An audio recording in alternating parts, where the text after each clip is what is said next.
statues, take the elevator down into Torian, and defeat Mother Brain. For A Link to the Past, it's that 7 out of the 10 dungeons will contain a crystal that they'll be able to see by checking their map, which ones have the crystals. Collect those 7 crystals to open Ganon's Tower and vanquish the forces of evil from the land of Hyrule. They will need to beat both games. And this is just kind of a casual, fun weekly run. I don't know officially if we're going by average time or total time of the runners, but we see both of the teams employing similar strategy. One player will continue down into the Morph Ball area of Super Metroid, while Alucard... Oh no, they're not doing the same thing at all. Wild is the only of the 4 runners doing that. Alucard's going to start scouting out Link to the Past, and Maniacal and Solsky are both going to Uncle. Huh. Normally in a cooperative situation like this, you'll split up. I think these two are so used to competing against each other. I think they've forgotten what they're doing and actually working together in this race. You could tell Maniacal was slightly ahead. He's checking the tree pool here. Or no, I'm sorry, Solsky checked the tree pool first, said it was just hearts. That's the tier 3 tree pool in SMZ3, if you know. And holy cow, a Morph Ball already. So that's actually going to play to the favor of the red team here. We're both going to get Morph Ball really early. The Morph Ball bombs in the secret escape. Okay, that is so huge. So not only will this allow them to break bombable blocks, it'll also allow them to ascend vertically through infinite bomb jumping.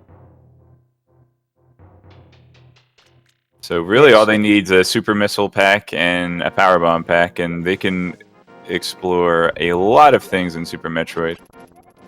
Yeah, we already get a super missile pack from Link's home, so once you find a missile pack, and preferably a pack of power bombs, you will likely see the teams properly split up as one explores the rest of Link to the Past, and the other starts to navigate around Super Metroid. I should also note that it's really nice to find Morph Bombs this early, because oftentimes you'll end up starting off, once you get into Super Metroid, you'll only have 5 power bombs, and it's really tough to manage 5 power bombs when you get to the big pink area of Brinstar. Sometimes you end up having to farm a couple extra times, but the ammo management is just going to be way simpler with bombs, and they won't have to worry about soft locking themselves behind a wall.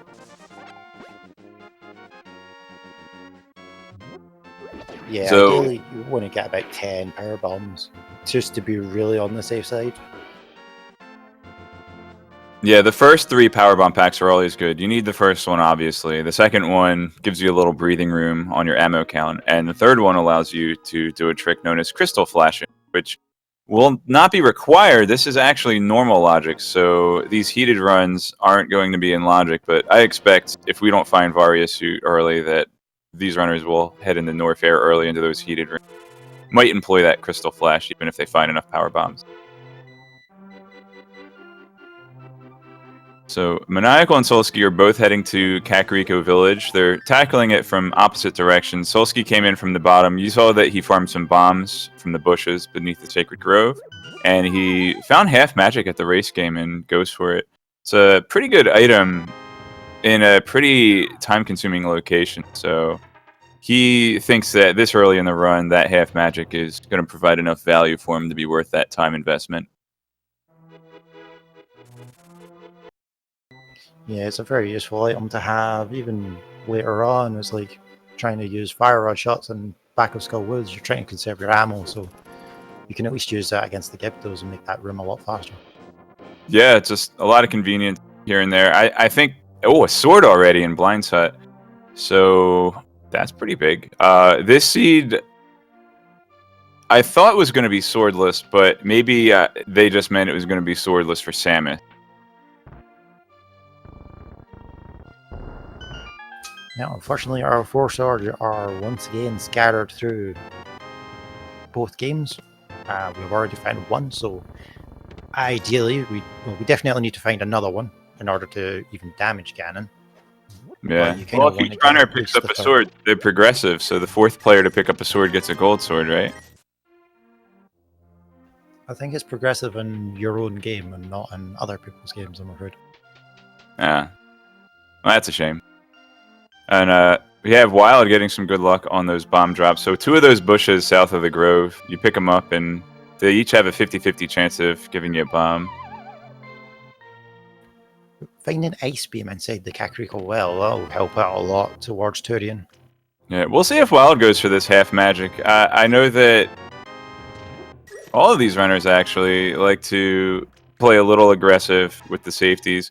One of the nice things I will say about half magic, Cold Stare is probably the most advantageous spot to have half magic, because you have, if you have Fire Rod and not Bombos, you have exactly 8 shots, and you need 8 shots to break the shell. So it gives you a little bit of breathing room there. Also, Trinex would be the second one, although if you have Tempered Sword, Trinex isn't that big a deal, but Master Sword, Trinex, half magic will go a long way.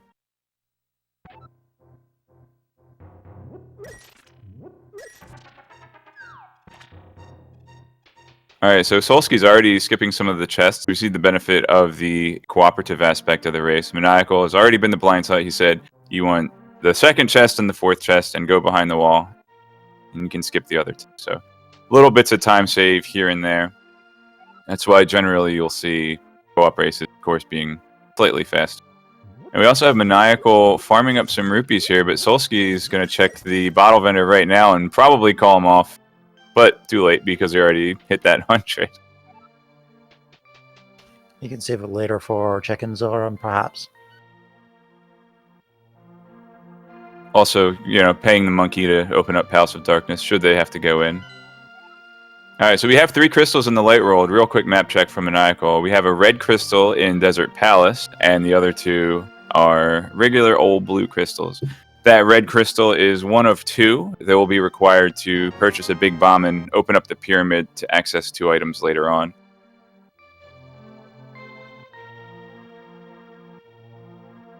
I'll be interested to see what our 3 pendant dungeons are inside the Dark World, and with that, what items we actually need to finish off Link to the Past, and could they be inside our pendant dungeons?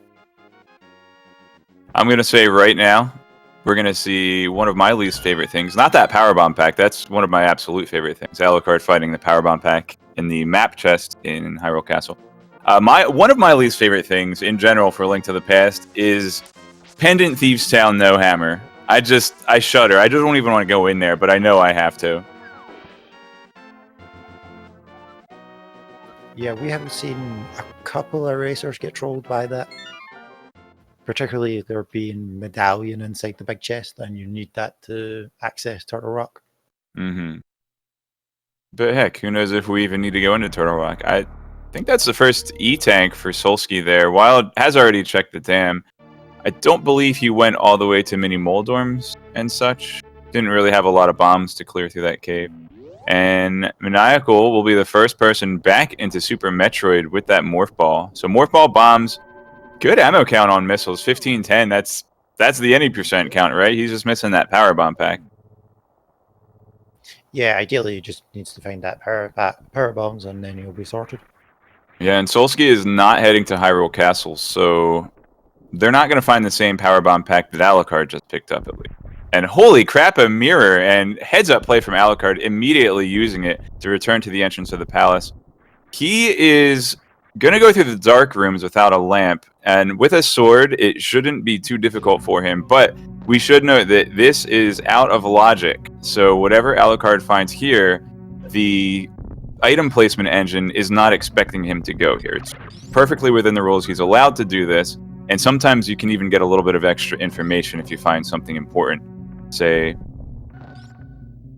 whatever he finds here will have to be behind the lamp in logic. Oh boy, Maniacal. Maniacal playing a very risky game going up to the gauntlet without proper energy tanks and without power bombs or any real means of getting through these walls except using normal bombs. Yeah, Maniacal, a pretty solid plain old Super Metroid speedrunner, and this early check on what would normally be an E-Tank in the what we call the gauntlet area. A lot of times an early check here will pay off, so he's used to coming through here. he's going to have to play it really careful. One touch of these spikes is going to kill him. It's 60 damage if he touches a spike in this room.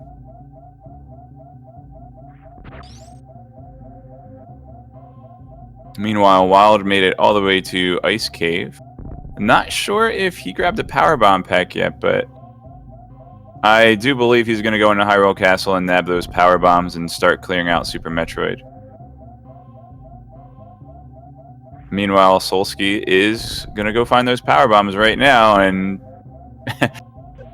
poor Maniacal's going to have to hear about how he just missed the Power Bombs before coming to Gauntlet. Now, the good thing is the first item in Gauntlet... Hold on, this is so tense, I have to watch.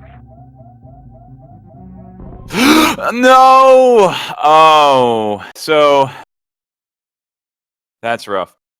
What happens there is if you mid-air morph while you're ascending, you are forced into going vertically your entire height, which put him into range of the bomb to bomb jump him up into the spike. Now, fortunately for Maniacal, he doesn't have to go back in there to find out what items are there. You can check the backside of Gauntlet, the 2 missile packs, with a power bomb when he comes back through. And Solsky, of course, has already found the power bomb that he would need to do that. Alucard also finding the best item inside Super Metroid, which is the Spring Ball. Maybe not so good now because we actually already have bombs. But if you don't have multiple bombs, it saves a lot of time. But yeah, they're not necessarily going to have to employ those spring ball tricks. Of course, again, this is normal logic, so spring ball jumps would be out of logic anyway. But a spring ball jump is usually going to be faster than an infinite bomb jump in most of the rooms where it comes in handy. Bam those emotes in Wild's chat.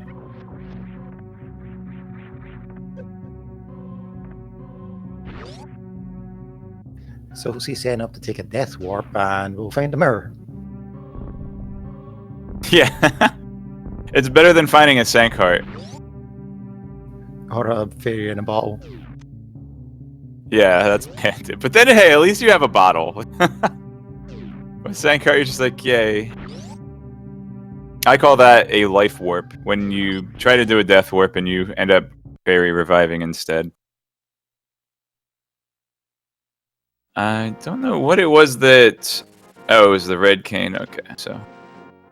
A couple of nice items for Alucard here, including an E-Tank and a heart container and a red cane.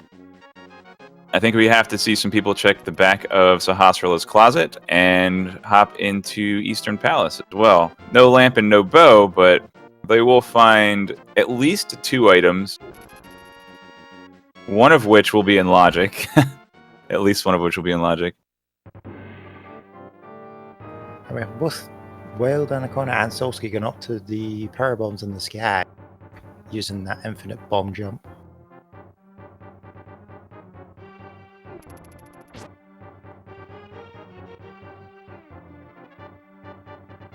Oh, I'm sorry.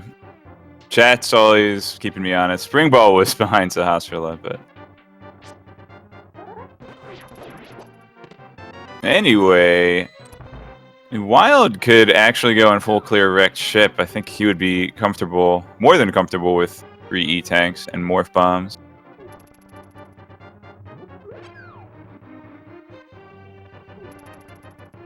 Yeah, he could make use of the bomb jump to get across the moat, or he could try the continuous wall jump, which is a particularly hard trick to do.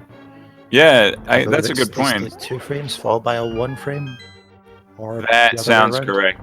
Yes, I'm pretty sure it's 2 then 1. I think you're right. However, I don't think that's in logic. Solsky actually just checked the moat item and didn't continue on to wrecked ship. But plenty of items to be found in Brinstar.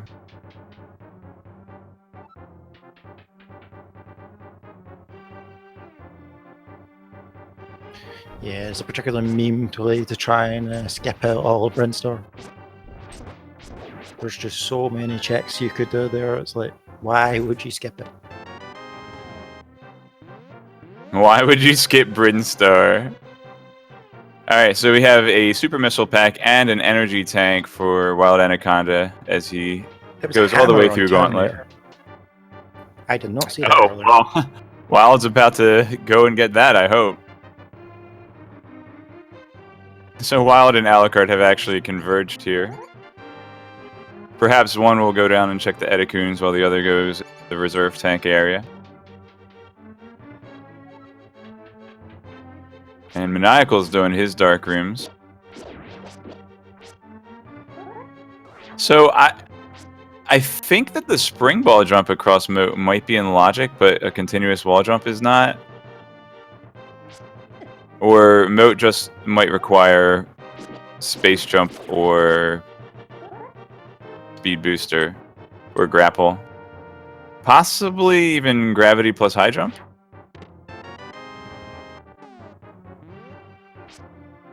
Okay, so Moat Spring Ball was once in Logic. Probably the last time I played, but is no longer in Logic. What about Elevator Flash Suit to get to Main Street item?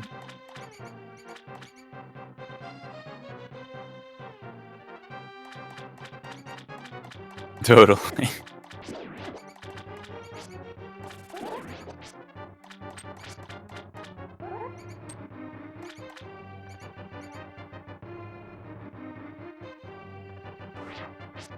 So I think Alucard and Wild have already entered 1v1 mode.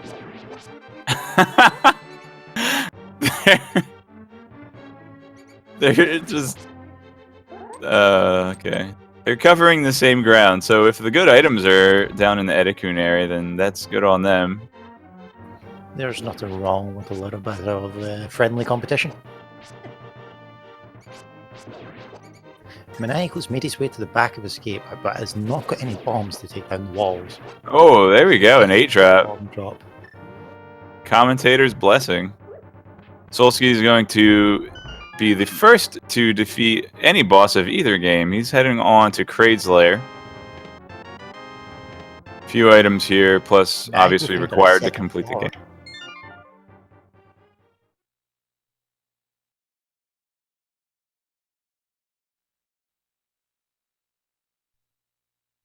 So if we can just find Lamp, that will put our famed Aghanim into play.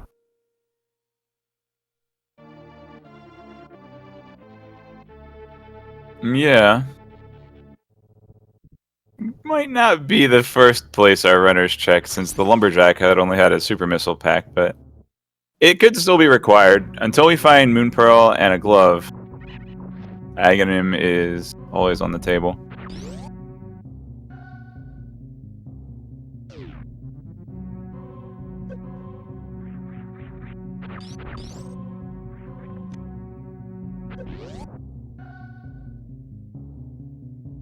Alright, so the Kraid stand-up glitch for Solsky.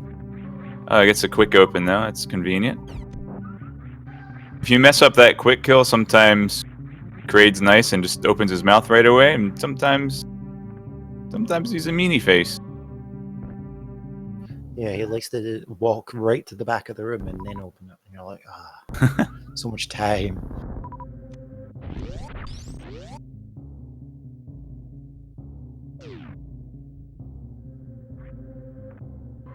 Alright, one more item in Kraid's Lair for Solsky to find in the Frog Pocket coming up. And then we'll have 3 items in High Jump Room, in the Can room, plus the actual room where High Jump Boots would be. So 3 items in Upper North here in Logic. And then we might see some of that good old Heat Room sequence breaking from Solsky. Or he might just head up to Death Mountain and... You know, with Mirror, and did he not get the hammer? That's a shame. If he's going up to Death Mountain without the hammer. He went down Red Tower. Okay, well, he can at least save the old man and get the checkpoint so he doesn't have to go around the long way next time.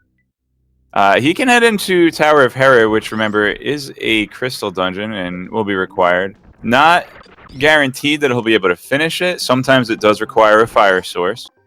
But he can at least get in there and find out, and he can save the old man. So he's actually going to sequence break into the ice beam room first. Neither the mock ball to get past the gate nor the heated runs are in logic, so if he finds something important here, that might give him a clue as to where Varia suit is. If, for instance, there's a flute here, we'll know that Varia suit is not... Varia suit is not locked behind that 20 rupees, ladies and gentlemen. Yeah, the Zeta unfortunately assumes you have an infinite amount of money at all times.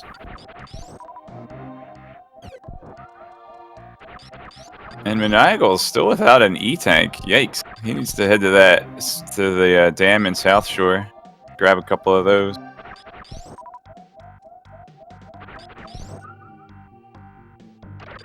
Especially if he's heading on the Big Pink. Those big side hoppers do... I always forget. I want to say like 3,000 damage. But it's probably more like 60. It definitely feels like that. So some of those side hoppers, it's like, well, I know it's 60 or 80. I always forget. It's 11 billion. That's what I thought. That's why screw attack is required logically to get through Big Pink. I'm just kidding. It's in no way required in Big Pink. It's definitely something though. Is like, yep, I'm definitely taking my time to pick up that screw attack.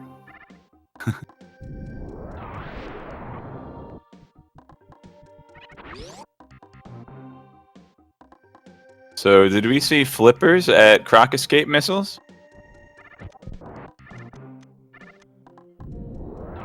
Because if we did, we can eliminate a lot of locations for Varia suit. Oh, beta missiles. I'm sorry. I saw 2 people walking away from item locations, and then I looked at chat and saw flippers. Flippers at Croc Escape missiles would have been a pretty huge tell on where you can find Varia suit, but it's pretty much was available as soon as they got Morph Ball.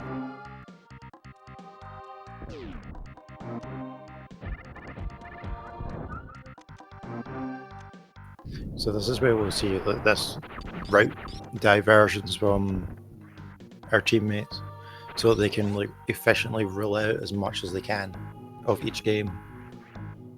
This is where you probably see it come in, because we've got Wildland Corner going back up through Retro Bryn. Yeah, he's going to check the speed lock shaft supers. Nice deep second try. He'll likely use that speed booster to get over to Wreck Ship as well and clear out that. Yeah, the speed booster will put Wreck Ship in logic now. Yep. Unless, I mean, with Hammer and Mirror and a portal to take him up to Death Mountain, I'm pretty sure we'll see a Paradox Cave, Hera into Paradox Cave check from Alucard here, which I think Solsky wanted to do, but he has to go grab the hammer first. He's getting his checkpoint first while he's here. He just took a quick detour to Ice Beam, that's all.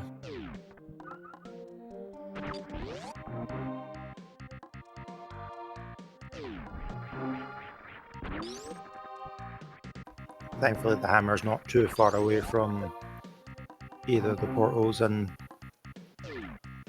or you can just save and quit to the ship.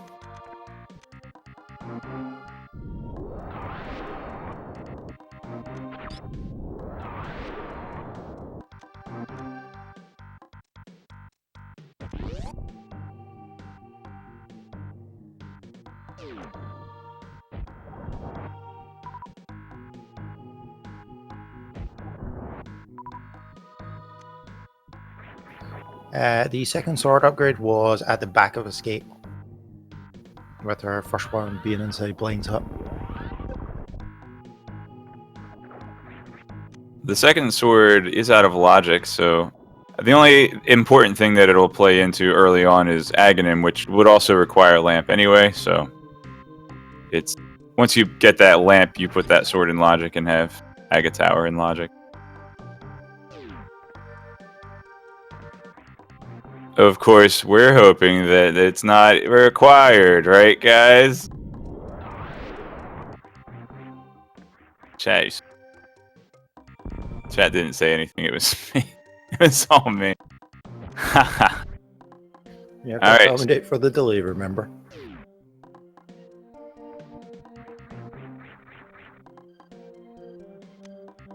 It was just 50 rupees at Croc Escape.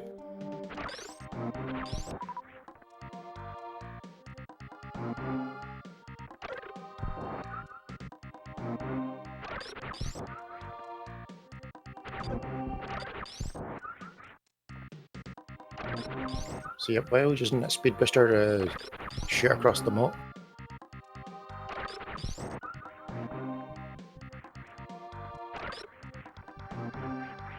Getting a quick Dark World check from Solsky. Skullwoods and Thieves Town are pendants. I saw Ice Palace was a red crystal, and I didn't see where the other pendant was. I will hope our trackers find it.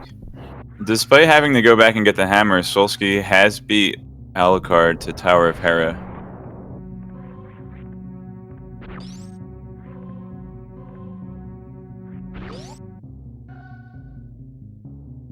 Alright, looks like a compass in the basement cage. He's going to hope for a big key here, not a little key. And it's a little key. We're going to need a fire source to finish this dungeon, folks. But not to worry, because we have hammer, and we can go ahead and check East Death Mountain for 8 more items, plus 1 scope at that floating island. And somebody moved gravity suit from the end of wreck ship to the beginning of wreck ship. And even with 4 E-tanks, gravity suit is a really nice item to have for this boss fight, because it's going to reduce all the damage he takes by 75%. Also, it's going to make the wreck ship E-tank area so much more simple. It's going to go faster, it's going to be safe. Now, the gravity suit in this randomizer will not reduce the damage from the spikes in the spiky death room, but it will reduce the damage by the platforms, and it'll also allow him to move freely in the water, obviously, which will play a big part in being able to play it safe. Yeah, I think the biggest change that came to the gravity suit was there's no longer any heat protection from it. So that way you still actually have to go out and find various if you're going to go into North. Mm-hmm. And as a result, it doesn't actually mitigate any damage from environmental sources. There are 2 types of damage in Super Metroid. Actually, in both games, they're kind of similar. Okay, so what do we have? A red pendant? Oh, it's a green pendant in Thieves Town, but they have hammer, so no dream. And then bad pendants in Skullwoods and Swamp Palace. So there are 2 types of damage. There is enemy damage, which includes getting bodied and getting hit by projectiles of enemies. And then there's environmental damage. Acid, lava, but that's a special case, and spikes, and heat damage. Gravity actually protects you from lava anyway. It prevents it from doing any damage to you, but you still take full damage from acid, from spikes, and from heat rooms. And then, so Varia Suit protects you 75% from environment and 50% from enemies, and Gravity Suit protects you 75% from enemies, and in the randomizer hack, 0 from environmental damage. That's why the spikes are going to still do their full 60 damage. So Solsky can now officially go fast without getting pulled over because he has the boots. And he also happened to find a quick medallion inside the paradox. Yep, yet to see if that's required. We're going to need either a gold glove or a Varia suit before we find out. He also and Maniacal didn't have the energy to do a Shine Spark here. Or... yeah. So he does wall jumps to check out that. I think it was a heart container.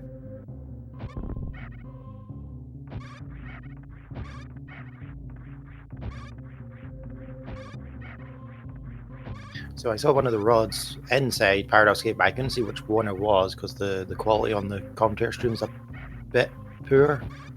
Chat's telling us Ice Rod, so I'm going to trust chat and say it's Ice Rod. And Turtle Rock is a crystal, so the Ice Rod is required to defeat Trinex. It's nice to know it's quite convenient this time around. You're not hunting over the entire game for it. Because the Space Rod is... the Space Rod? The Space Edgerunners Ride. just wanna. Someone's been playing a little SMZ3 lately. I have. How did you know? But, yeah, so this Edgerun could actually appear anywhere in either of the two games, essentially, except behind Trinex and, in certain circumstances, GT. We have an interesting situation. Solsky is going to do a water walk with his Pegasus boots and pick up a couple items out of logic, but they're in logic because he knows his partner has found the flippers. So that's kind of cute. So they're technically out of logic for Solsky, but team-wise, they're in logic.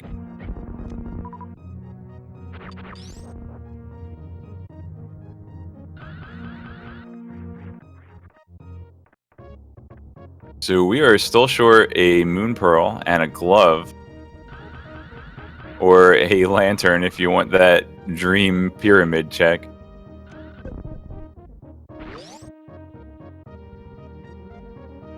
And the Zora having a big scam. Just missiles for 500 rupees.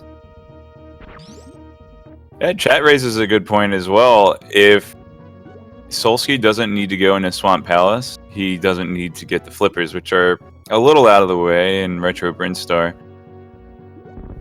I mean, technically you still need it to get into Ice Palace, but you can just fake flipper that.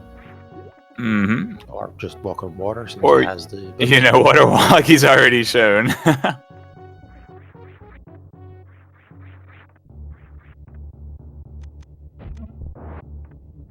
Oh, wow, finding the Moon Pearl in the sky.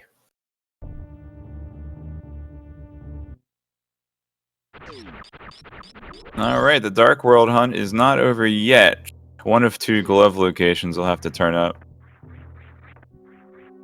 Or, again, lamp. Maniacal will be happy to see this gravity suit. Especially, God, holy cow. He's got, if the reserves are full, 218 energy going into Phantoon. That is the most lovely item for him to find right there. I'm sure he'll be fine. Well, yeah, now. It was just, he's probably thinking, like, what the heck am I thinking going to Phantoon with this energy loadout? I was like, oh, it's fine. So it's actually one of the risks you take playing co-op is if you only pay attention to where your major items are, you actually skip out on things like energy tanks and ammo. Yes. And suddenly you're going to two and you've got two energy tanks. You're like, oh, that's a problem. Wait a second. Yeah, but with Gravity Suit, Phantoon isn't so scary. Ooh, really nice opener there. Oh, missed this fourth missile. You got 6 total in that round. Phantoon's going to require 19 missiles plus a super missile for the final 600 damage to finish him off. But don't shoot your super missile too early, folks, because you know what happens then.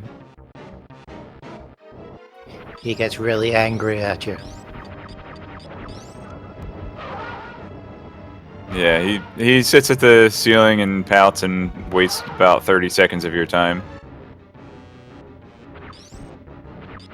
I don't believe any of the boss pattern RNG has been normalized in Super Metroid at all.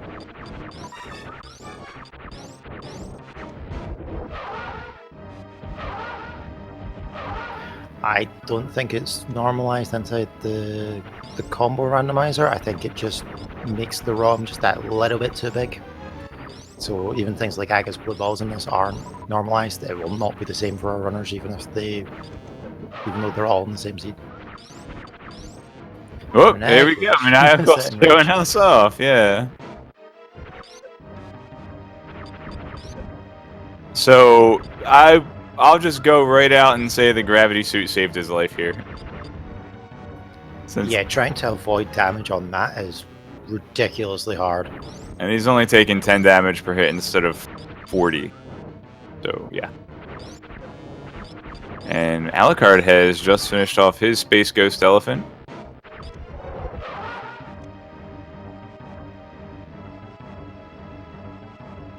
So SRS Business pointed out a little while ago in chat that you can actually get to Dark World now through the Meridia portal.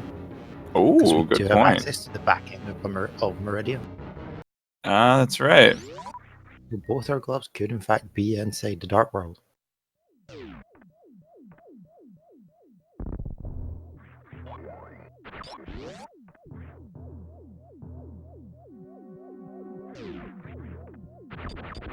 Swamp is in logic with no hook shot. Oh, we have a bottle turn in for Solsky here. It's a heart container.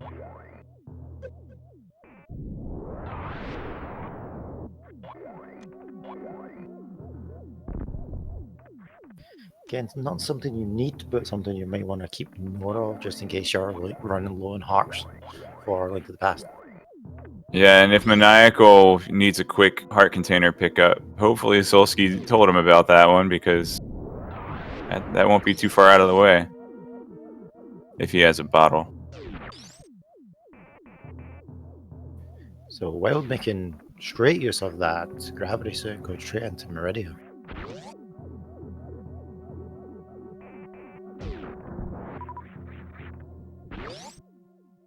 Sosuke finding another sword on the desert ledge. That's us found 3 swords.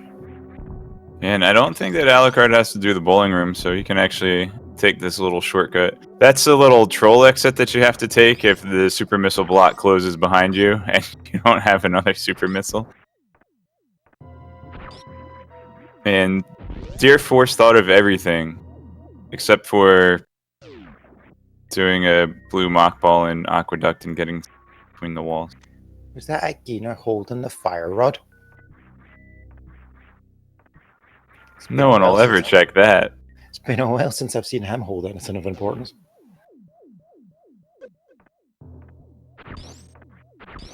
Yeah. That means we just need a couple things. And they're both gloves, and hookshot and bow, and Varia suit, and maybe charge beam. Although Wild has 45 super missiles already. Charge might be off the table. And maybe Medallion. That's the thing about Super Metroid is like, super missiles, take them. Whenever you find them, pick them up. Missiles, you only really need about 30. And even at that, I think that's just a bit safe. Yeah, having a good number of missiles are nice in certain places. The work robots in Attic, for instance. Fantoon could be one. Dragon if you don't have a lot of supers, but you have... Well, they've got speed boost.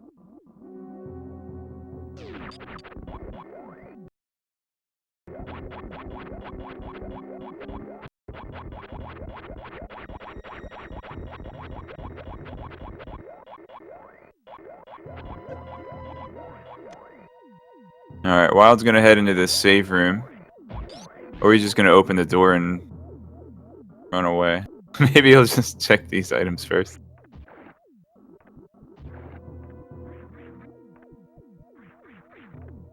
Hey, he played me. He just opened the door and ran away. Okay. He'll kill Dragon first, and then he'll do a little save before checking the sand pits. That way he doesn't have to go all the way back around and check the other side.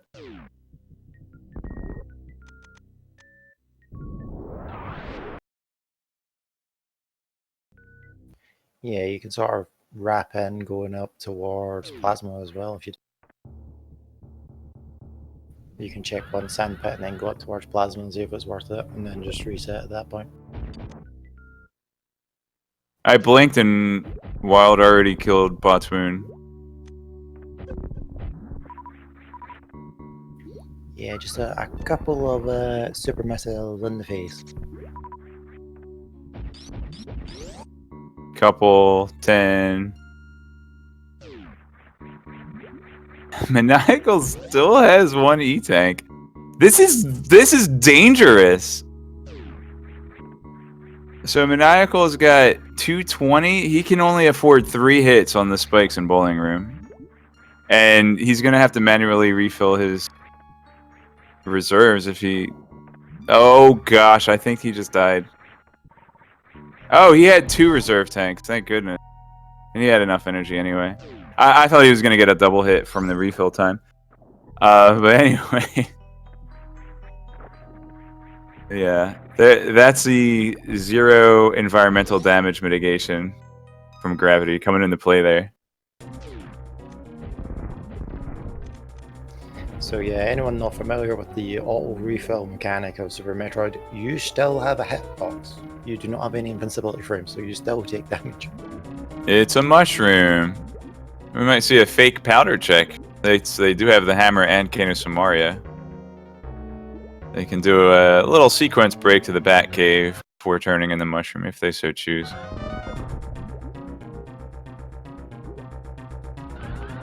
And if you guys are just joining us, welcome to Speed Gaming 3. You are watching Super Metroid plus ALTTP Randomizer Weekly Race. I said that in case you didn't see the title at the top. This is actually a cooperative race. We have the blue team on the left, Alucard 2004, and Wild Anaconda 69, together known as Team Wildcard, against the red team on the right, Maniacal and Solsky, also known as Team Bootless, Fluteless, Suitless, Snootless, or something. And this is a combination of 2 of the best Super Nintendo games ever. I say ever, but I don't think they're still making them anyway. Anyway, this is just a fun race. We do 2 races every week. Sunday afternoon and Monday evening, so be sure to check out the Discord server if you want more information on how you can play this yourself. Oh, and my name is Cross Product, and I'm joined by Thoris. Say hi. Hi.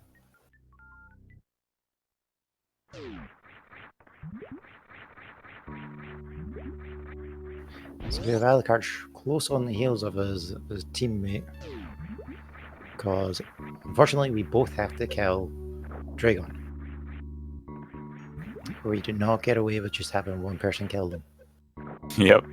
And here's the point where Wild will either go and check the outskirts of Meridia, or he'll go straight into the Dark World, and maybe he'll do one and Alucard will do the other. Alright, so if he were to morph and roll into the pipes on the right-hand side, that would take him into the Dark World. That would be a portal into Link to the Past. And, ooh, Solsky doesn't have... This is really... He's going to do a spring ball jump up there on top of the tripper that he froze with Ice Beam. A crazy combination of things Solsky's doing to get up to that Moon Pearl since he didn't grab the speed booster. He could just IBJ, of course. And there's a blue boomerang in the Precious Room. That was on Alucard's stream. Yeah, at this point, I think if he could have just done an infinite palm jump, but he wants to show off a cool trick, so I'm happy for that. And there's the Ether Medallion. That is medallion number 2 out of the question mark number of medallions required. Well, the number of medallions required is at least 1. Since Meyer and Turtle Rock are both crystals, they could be the same pendant, or rather, they could be the same medallion. They could both be Bombos, and these other 2 medallions could be worthless. Oh, Wild Anaconda 69, he's going to show us an ice clip. This is a really difficult trick for most people, but for 100% item collection runners that run the more difficult route, it is no problem, and Wild Anaconda shows it. I think that's a frame perfect trick, and he just does it in like 1 attempt, and you're like, well, we've lost this race.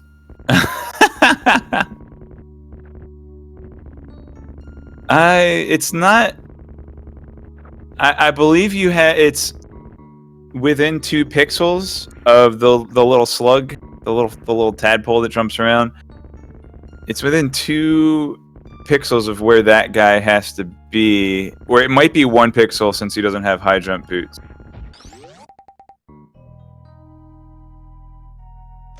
And anyway, this is not going to be in logic since he doesn't have grapple beam, so he is not allowed to pick up that I didn't know if there was a number next to it. It might have actually just been a single It was just rupee. a single rupee.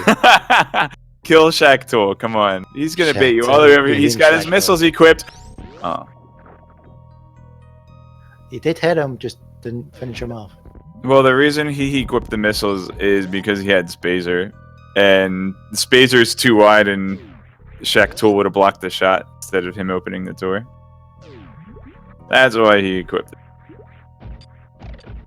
At any rate, he is going to check in out of logic plasma room too, most likely. He will be able to get out of here using only speed booster, but I don't believe that's in logic. In order to get out of here, you have to kill all of the space pirates, and by here I mean the room with plasma beam in it. And the logic always requires that you can get out of a room for you to be able to check it. So obviously you can get in the plasma room easily, but it's not in logic unless you also have the equipment to get out. Now in hard mode, speed booster itself would be enough to get out of that room.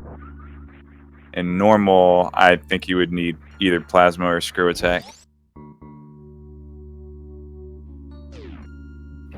I am not too sure of the logic around this room for normal.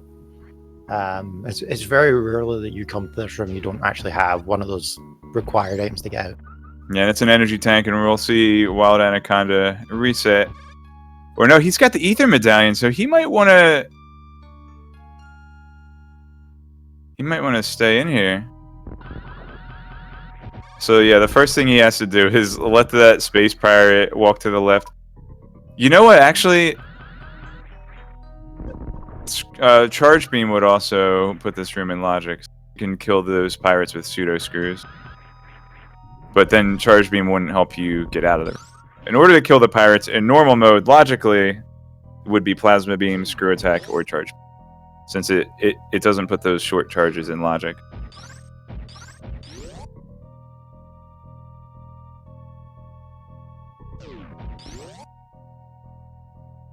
And now Wild, wanting to keep his Ether Medallion, is going to go all the way back around to check the left sand pit.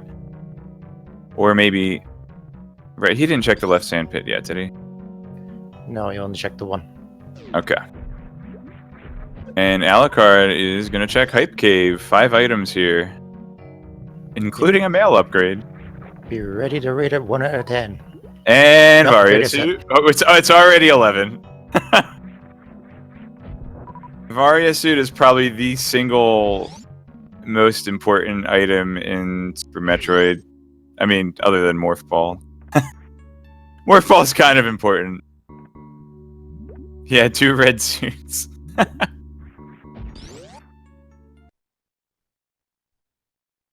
So Will choosing not to go check the left sand pit and has just came straight to the Dark World, probably after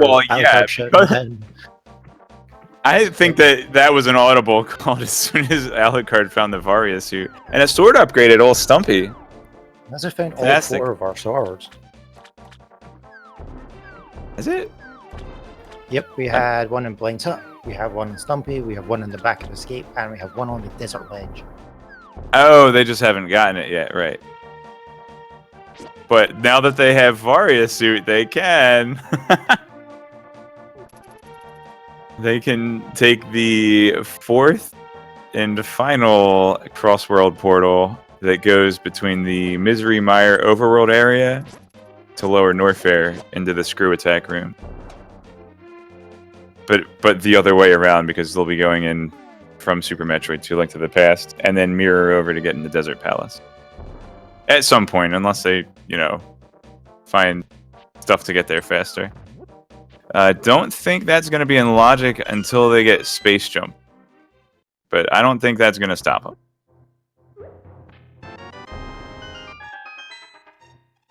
Nah, the logic was made to be broken.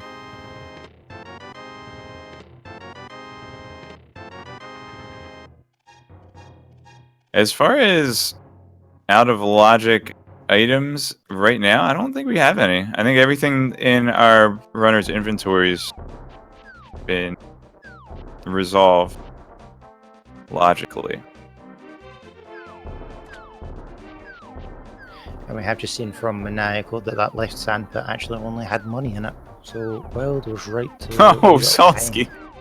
Solsky's trying to set up a mock droid clip here. He's going to use the ice beam to freeze a mock droid in a specific vertical location so he can clip the wall here. Now his team does have a speed booster. Maniacal has it. So this again, it's out of logic with Solsky's equipment, but taking the whole team's inventory together is in logic for him.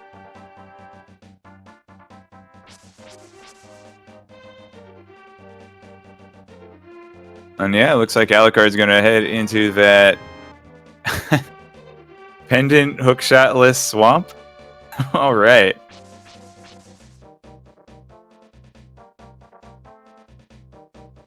This is like where it likes to be really obscured and give you like the flute in the first chest and make you go, do I really want to continue?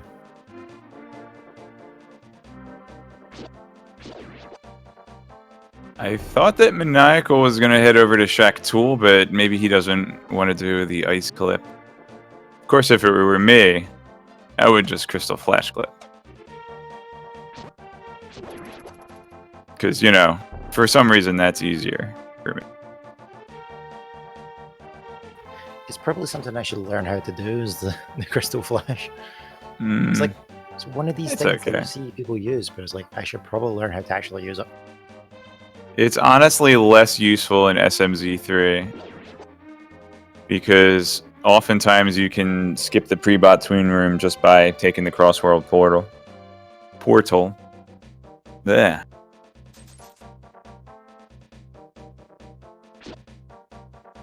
I think for me it would be useful just getting down to Ridley. I have this habit in Super Metroid where I just damage boost off of everything. And then wonder why I get to Ridley with only an energy tank left, and I'm like, need to farm, and it just takes up so much time.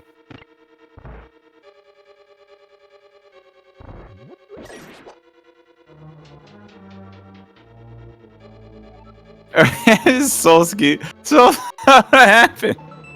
So he water walked, and then I think he took damage. So Whoop. Yeah, that's a really rough setback for Solsky, since his only access to the Dark World was to go through that Meridia portal. Now, he was able to set up a minor glitch to avoid the need of flippers there, but then when he took damage, he lost the glitch and got stranded on that Ice Palace Island. And now he has to reset all the way back to Crateria.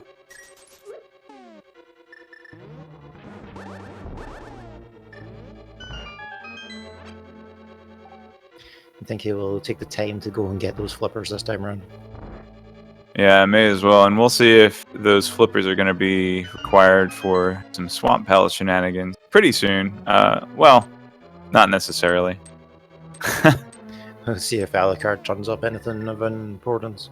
Right, but he's only going to be able to check half of this dungeon.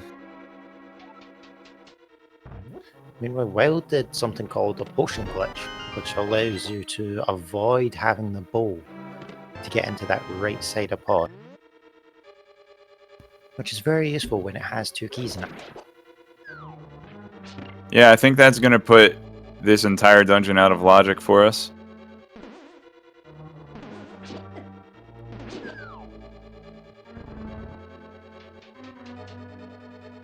Oh, we haven't had a mushroom turn in or a fake powder yet.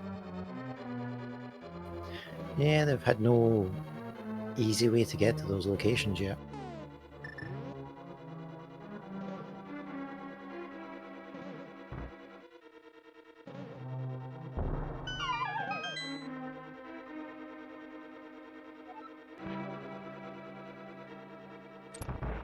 Don't forget, guys, we're only about 2 months away from Speed Gaming Live.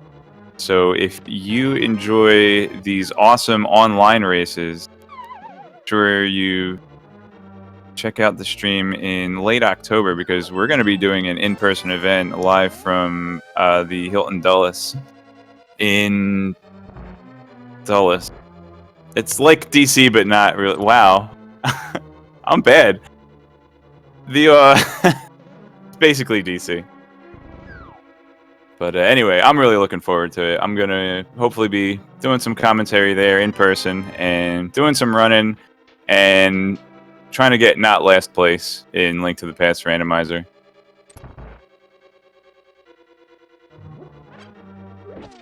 Yep, there will be a lot of fan favorites turning up at that event. Herndon, Virginia. It's Herndon, Virginia.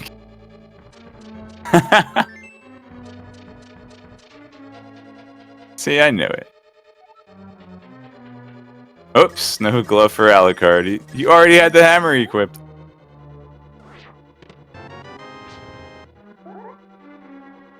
That's just one of those muscle memories. He's like, yep, go pick up the rock, and then you go, oh, I don't have it. Hammer. And he also can't check catfish because he doesn't have a glove. But he can turn into mushroom.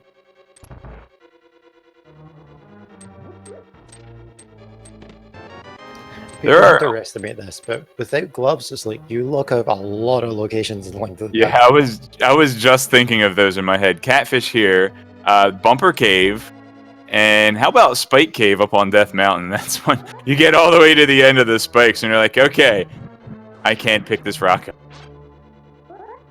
It's like, well, this is where I die. Yeah, no one's gone into Norfair yet, interestingly enough. And Wild Anaconda will be able to get everything except for the boss item in Palace of Darkness. And since it's a crystal, he'll have to come back. I wonder if... Did anyone check Eastern Palace yet? I believe either Maniacal or Soulski did. I can't remember which one. Okay, so maybe Wildcard hasn't checked it yet.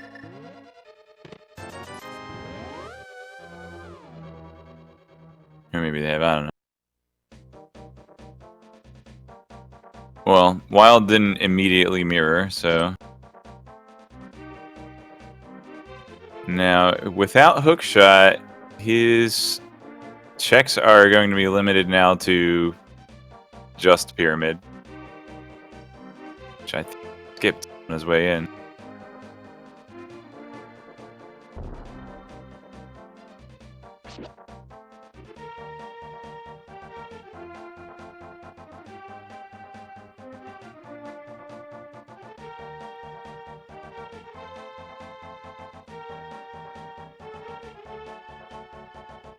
So it's likely one of our gloves is in Norfair somewhere. Because without those gloves, yeah, we have, and without Hookshot, we are locked out of the entire eastern side of Dark World.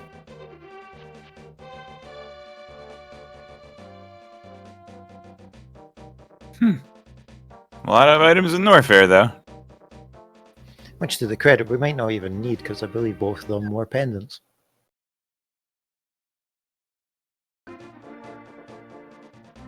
That would actually be really funny if they were in go mode before they could get to Village of Outcasts.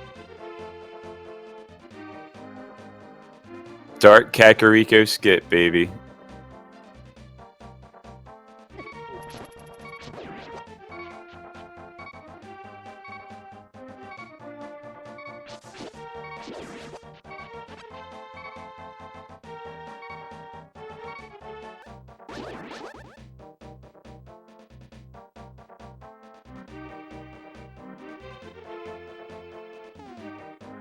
It's not a skip if you can't get there, I guess.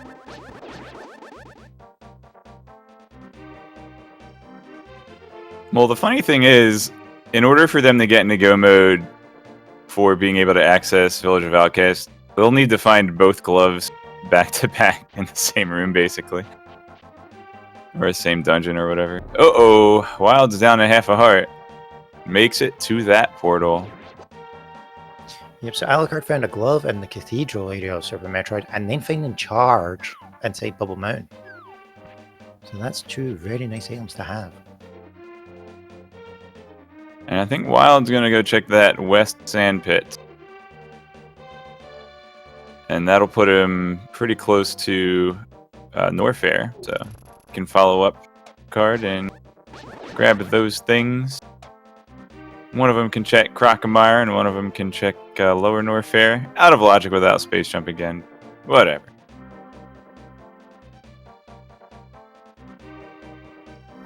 there is thankfully lots of ways we can get there. Yeah, gravity suit itself is enough to get through the lava dive room.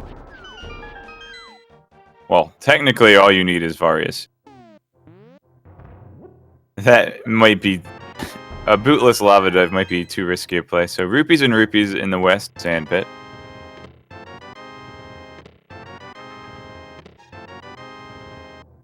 Yeah, so you could use the weird physics of gravity suit and do a gravity jump, which could get him to the lava dive quite easily. Mm-hmm. So yeah, Solsky found that glove now. After going through the trouble of grabbing the flippers so that he would have Dark World access, he immediately gets a glove. Well. And so Alucard is doing a reverse gate glitch here. This will not break logic since he could potentially have gone the back way with his speed booster and power bombs. Could have gone from the ice beam area.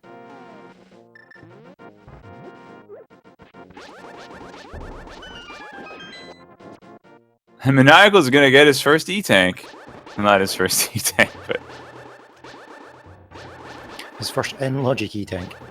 Maybe, yeah.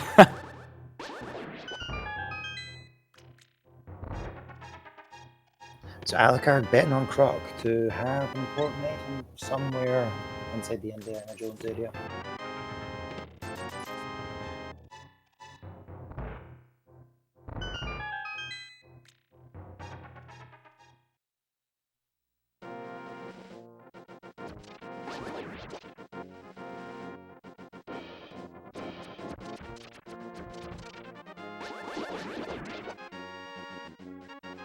Solsky kindly showing us what's inside Skullwood.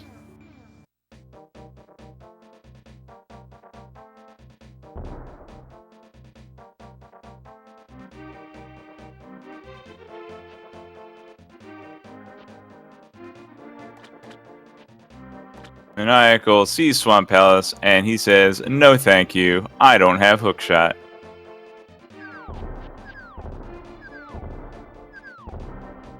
And without a glove is unable to... Wait, he could just walk around that rock. That's just what he's doing now. Anyway, this is going to be a nice tempered sword for Maniacal. He'll grab that from old Stumpy before checking the digging game. Yep, definitely the best sword to find in terms of speed, because it saves up so much time if you ever have to do Silverless on Ganon, and compared to doing it just Master Sword, or even when you're doing it with the Butter Sword, you're not saving that much time compared to the time save you would get from...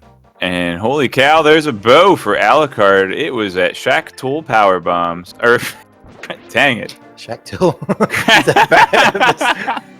Some guy that backs up slowly and breaks open a wall. I don't know. It was that Crocomire power. Track bow. It's the Norfair version of Shack Tool. Norfair Shack.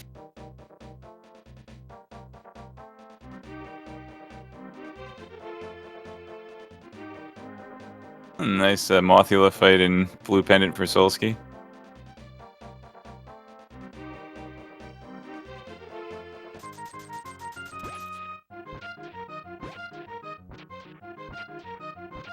And what else we have? We have an arrow to go with that bow. Very nice. Oh, the John Fire got in his way and he froze it.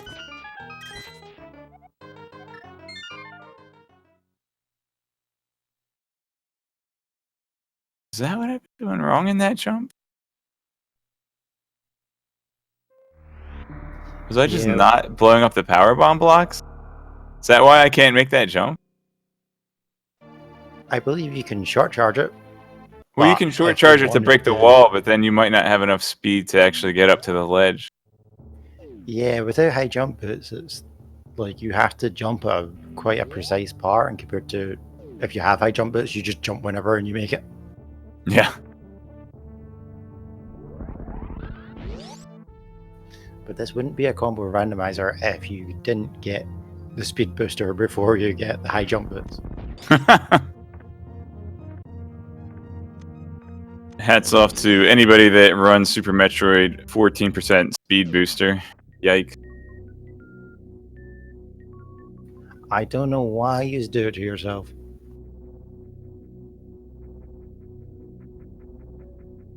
Like, I suck at movement in general in Super Metroid, but when you pick up Speed Booster, like, that's it, gone. There's no chance. You can always turn it off. Or you can always do dashless.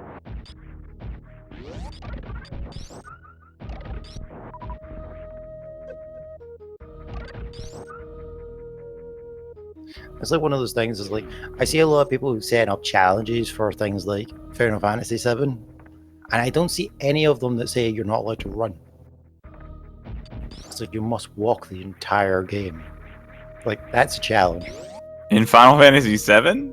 Yeah. Does running even help you? Other than, the time bomb part in the beginning. Like, just the general movement speed in areas is like, yep, the walking pace is so slow. Do you get more encounters? Probably not. I don't know how that game works. I always seem to get too many encounters no matter what I do. I just run around thinking, right, I really need encounters, because that's how I generally don't get encounters. When I try to get somewhere fast and I'm like, I really don't want any encounters, that's when I get all my encounters. Right, so you just have to play reverse psychology with the game.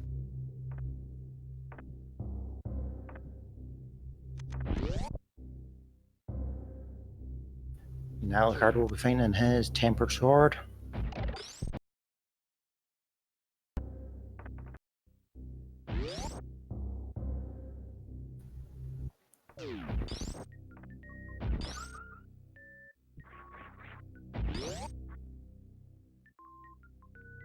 So we do still need a gold glove, and we do logically need a hook shot. And we still don't know about the medallion. That might be it. I mean, logically a space jump, of course, but meh. Well, logically a space jump or flute. Oh, Solsky and Maniacal will both be comfortable without hookshot. That's interesting now. So there is a little glitch in Link to the Past known as hovering. If you have the Pegasus boots, you can walk across air. It's very difficult, but it does eliminate the requirement for hookshot for getting through Ganon's tower.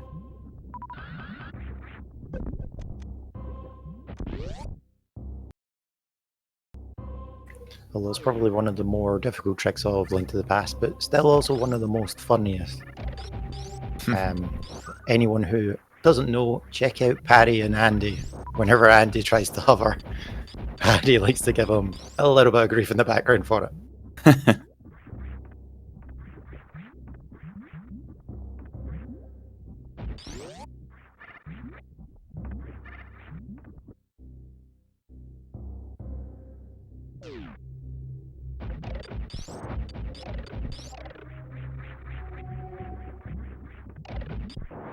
Alright, I think Wild Anaconda might be the first person to find any items in Tower of Hera.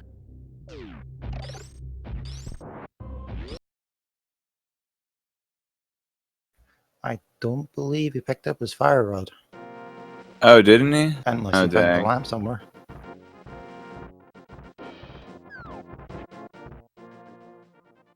Oh man, now I'm blanking. Fire Rod was at a Gina. Oh, that's kind of troll. Well, never mind. Solsky going into that green pendant Thieves Town, including the turn into Sahasrara. This will be 5 items.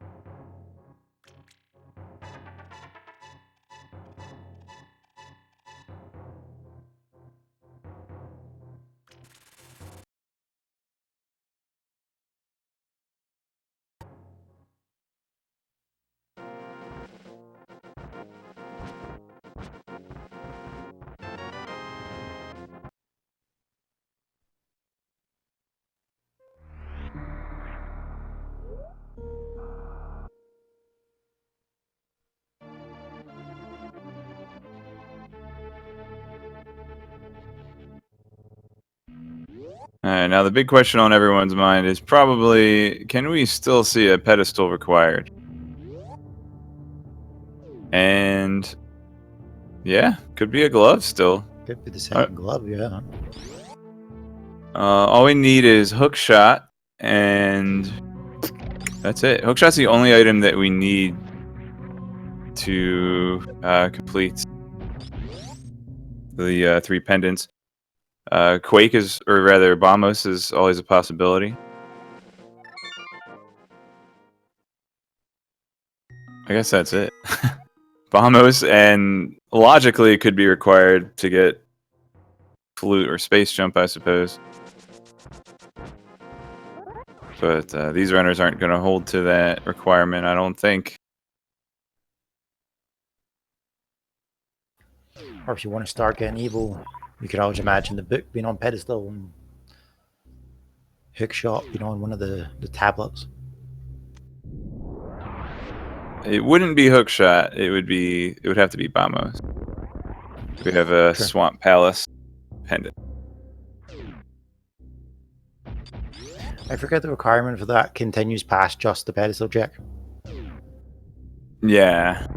As in the early days of Rando, when people would ask questions like that, VTorp would always answer, the logic isn't stupid. Like, it knows that if you need A to get B and B to get C, then you need A to get C. That in math is called Perry's law, or commutative transitive property. It's called the transitive property. Who's Perry? See, the logic may not be stupid, but people like me, we tend to ask stupid questions every now and again. It's a good question. It's just,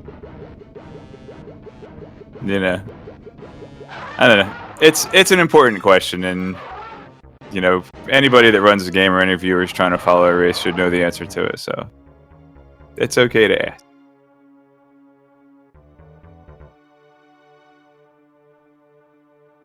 And people wonder why I can't sub 3 hours this game.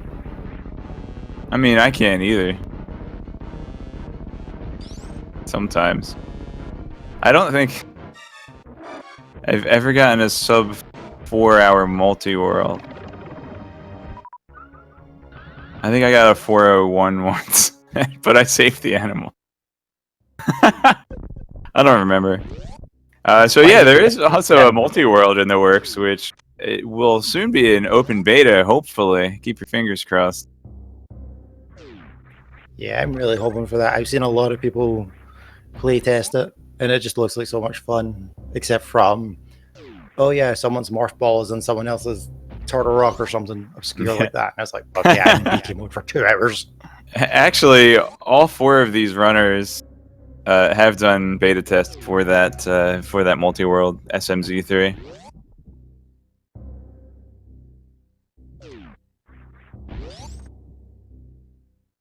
I believe that is the source of the joke that Solski forgot Blind Hut.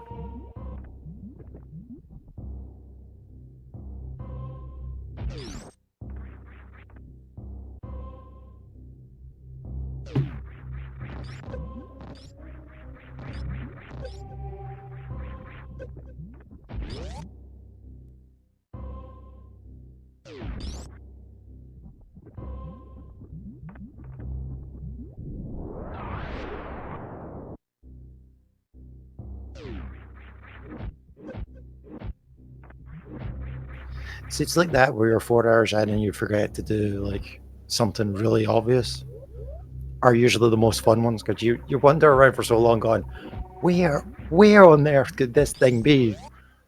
And it's like, oh yeah, I didn't check this. It's like the genuine reaction to that. Oh, it's there's like, there's the boinger. There's the tickle beam. Hook shot for maniacal. So now pedestals in logic. And it could be that second glove. I actually had a multi-world experience of my own where my own gravity suit was in the chest in the back of Blind's hut. And I had bombed open the wall, gone over to the chest, and the moment I walked in front of the chest, I received an item from another player, and the text box that pops up is eerily similar to the one that would have popped up had I opened the chest. So without thinking, I just kind of mashed through the text box and walked away. I thought that I had opened the chest. Yeah, I think I did that in my first Ocarina of Time run. I walked into Milo's hut, and then someone gave me an item as I got to the chest. So my brain went, "Yep, you've opened that chest," and it's like, "Nope, that was someone's wallet, and someone really needs that." It's like very first chest in the game. It's like, nope, you're So not we have getting that for a while. a powder and a hook shot from Tower of Harris. Pretty good.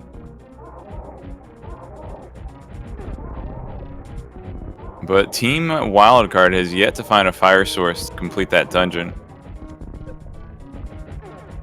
Now, unfortunately, without a gold glove, the only thing Hookshot's going to give them access to is the rest of Swamp Palace.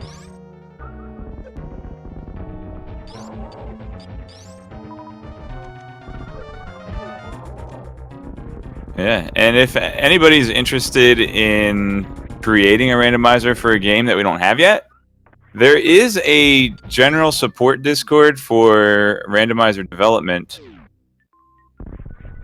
And I think you can find people like VTorp and Carcat in there. Just kind of tell you about how they had to break through the code. I know Crystalis Randomizer, the guy that did that is a guy by the name of Steve Hacks. And despite his name, I don't think that he really knew that much about coding before he decided to take on the Crystalis Randomizer.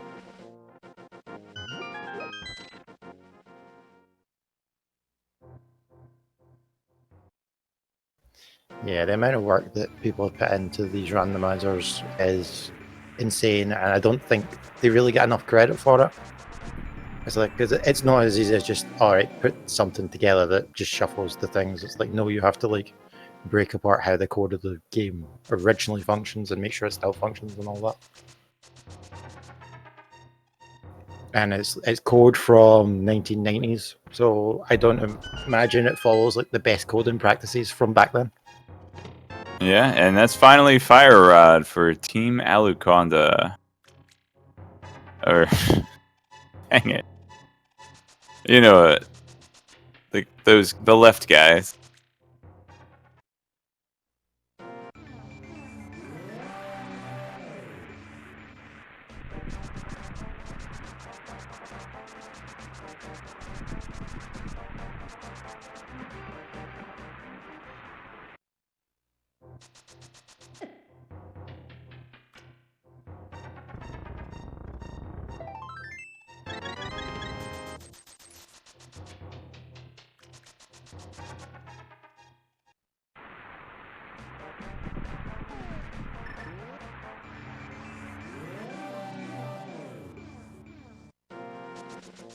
Right, is Alucard the first person in Eastern Palace with a bow? Yep, after finishing off Palace of Darkness, just mirror it and check out your Eastern Palace. Get 2 crystals for the price of 1. 2 out of logic crystals, since we don't have a lamp yet. But the Fire Rod does make the dark rooms pretty easy if you know where to shoot the torches. Not with the Ice Rod, Solsky.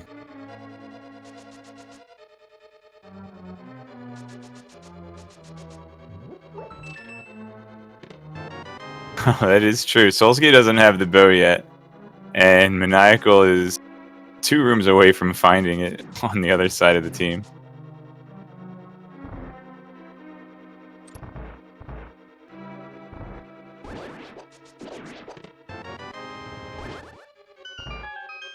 I'm sure if we listen closely, we'll be able to hear Solskjaer banging his head off the desk. Unfortunately, we don't have Solsky's audio, though. Solsky is hosting the team chatter on his stream, so we're not going to have that up on the restream. But maybe it'll be so loud that Maniacal's stream. Except that we have Wild's audio right now.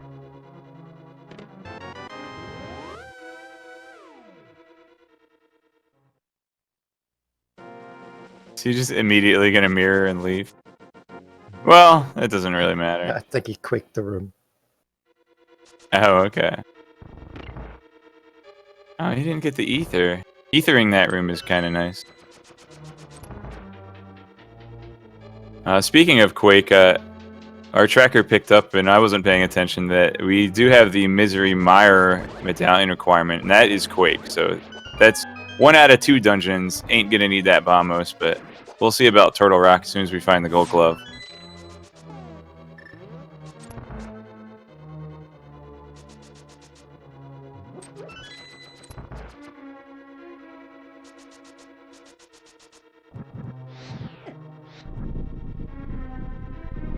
Alucard making very short work of those armors.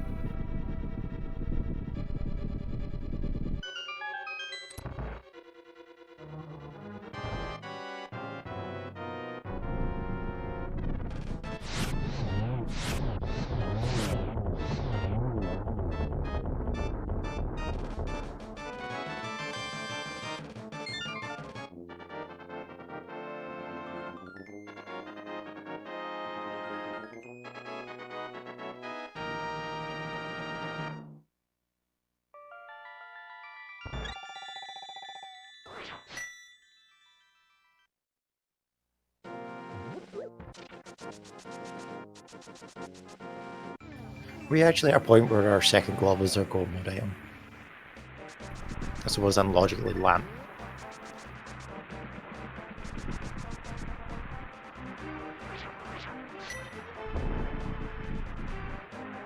All right, Wild. Just gonna check Misery Mire here. Did Solsky turn in that green pendant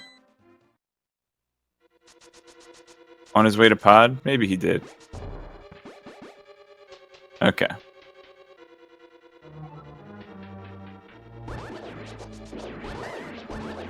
Solsky trying to set up a bathroom break, but he's not going to have a whole lot of time to go by the time he gets on there. I think he's just memeing around. Nah, what he wants to do is... Okay, I thought he would at least activate that crystal to save him from having to do it in the next stream, but Sword Beam will do the trick.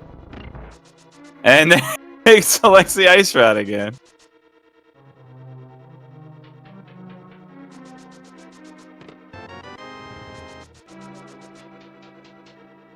I mean, they're shaped differently. Ah, who am I kidding? I've selected the wrong item plenty of times. Yeah, I can't menu very well in Link to the Past. It's fine when you've got a few items because you know where things are, but after you start adding even more into it, you're like, oh, just wrong item all the time. Yeah, Solsky is going to go ahead and finish up Tower of Hera. He'll get the hook shot, and Alucard doesn't know it yet, but he will also get the hook shot.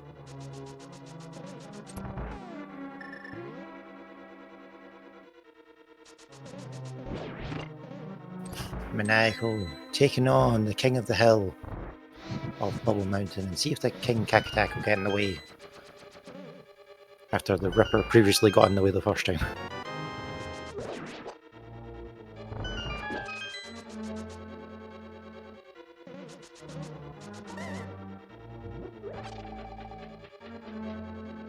Oh boy.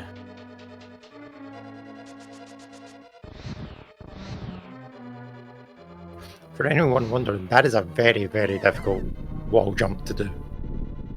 Added with the fact that you get to the top and then the Kakatak usually shoots you back down again, you're like, oh. Yeah, a few ways to get through Bubble Mountain. That's probably one of the faster if you get it first try. It also has Ice Beam. You could also run from the save room. A couple of different options.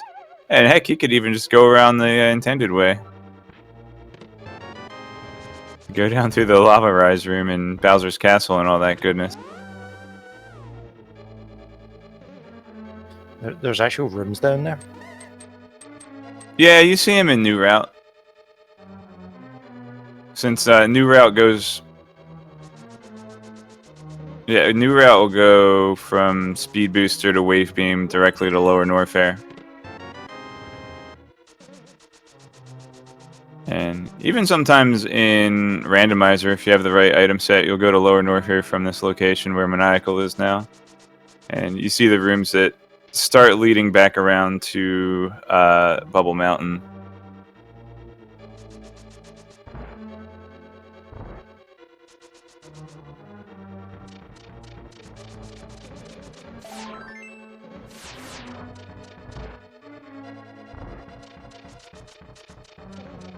Right, hookshot for Team Wildcard. Don't think we found anything so good in Misery Mire yet, but it'll be a crystal out of the way for that team. And Solski will be the first person in Swamp Palace with a hookshot. And not only will he be able to check the backside of Swamp Palace, but he's also going to have a little bit easier time checking the west wing, since he can just hookshot across the gap. Won't have to go around twice like Alucard did, so he'll save a little time there as well. And what's the most important thing that Solski's going to get in Swamp Palace? Doors? There's a number of things you could get inside Swamp Palace. I was going to say the pendant. Oh yeah, because that means he can go and check pedestal because he's got 2 pendants. He actually has 2 pendants. He's going to get the third one.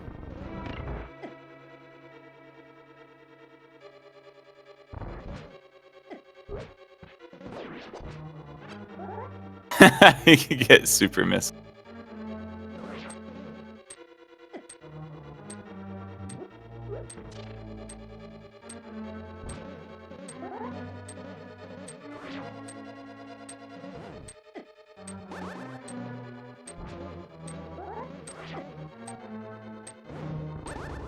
No one likes me. What are you talking about? Are you kidding me? Rasu said you're his favorite commentator. I really say commentators. Yeah, you and me.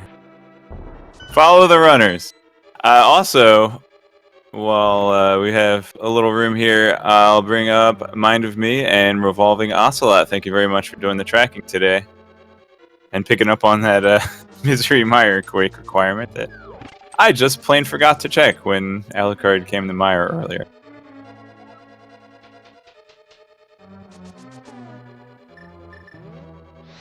Yeah, a lot of people don't know this, but trackers save the commentators' butts quite a lot of times.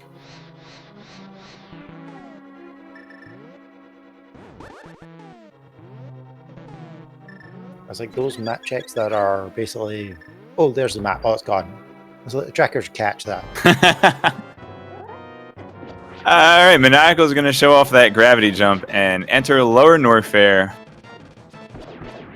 which again would logically require Space Jump, but nobody cares where Space Jump is at this point anyway, so whatever.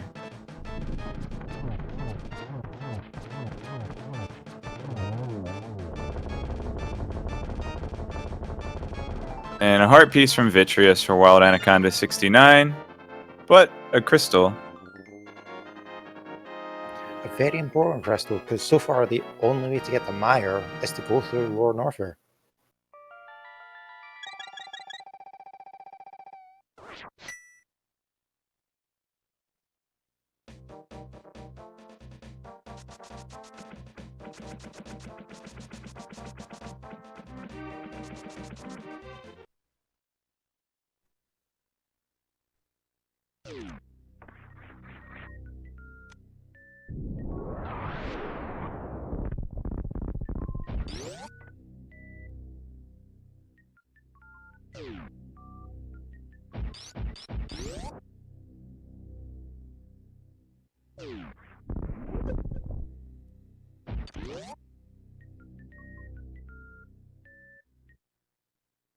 Alright, so did Solski find anything? Did he go to the west side, or did he just do it really fast? He's got the map and compass. Okay. Maybe he didn't have the big key, so he's going to do it all together when he comes back around. Although that doesn't... Does that make sense? I don't know how to play Link to the Past. That's why my co-op partner is someone who's good at Link to the Past. Yeah, I tend to find that the big key is usually in the back. Alright, Solski. Skip the left side, Skolski. Go straight to pedestal. Straight to pedestal. Come on. Ah. Be the hero we always dreamed you would be. So left side is going to turn up empty for him, but the big chest is going to be new for us.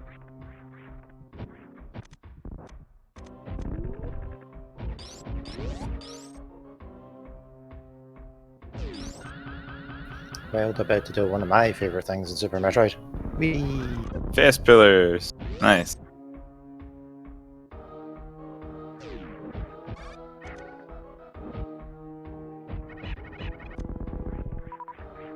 And he's got charge beam, so I wonder if he'll do this the fast way.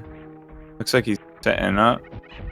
Maybe not. He already power bumped. No, he's just gonna kill him and then do a spring ball jump or something. Or IBJ. Okay. If you're good at your double IBJs, it might be a little faster than a spring ball jump, but probably pretty close.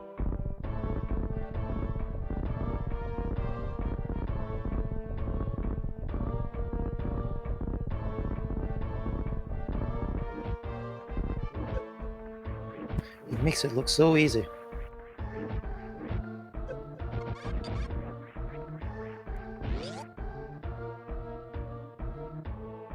So far, it was just a reserve tank inside the big chest of swamp. Yep. So in order for this play to pay off, it's going to have to be that pedestal.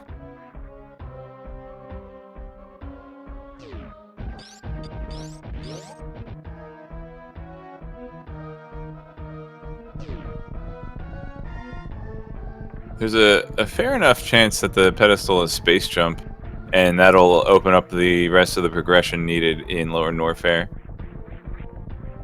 Unless...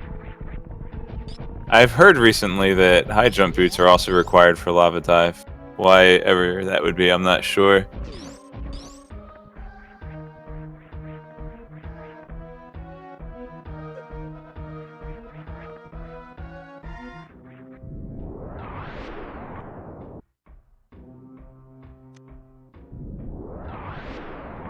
Yeah, if it's a book on pad, that's going to open up 2 item locations. So you could get, it could be Space Jump and Gold Glove, or whatever we need. It could be Space Jump and High Jump Boots on the pedestal, on the tablets. The book leads to the shovel, leads to the digging spot. Stop it! Just saying.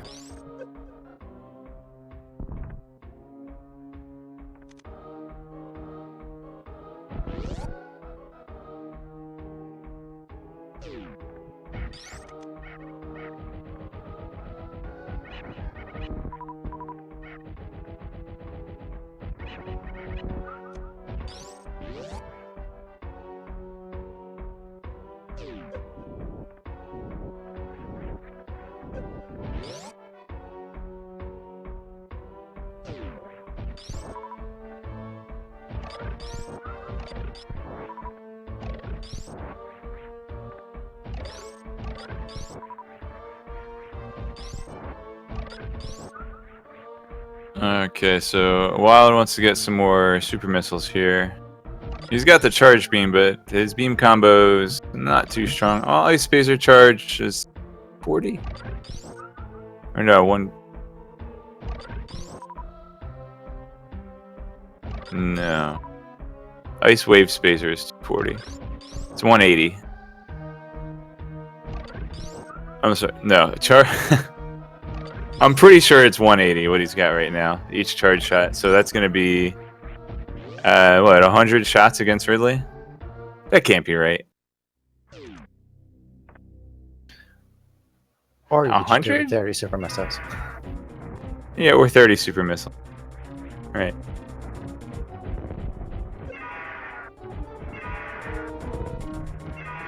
Yeah, I think Ice and Spazer are the 2 weaker of the 3 beams. So maybe it is 180.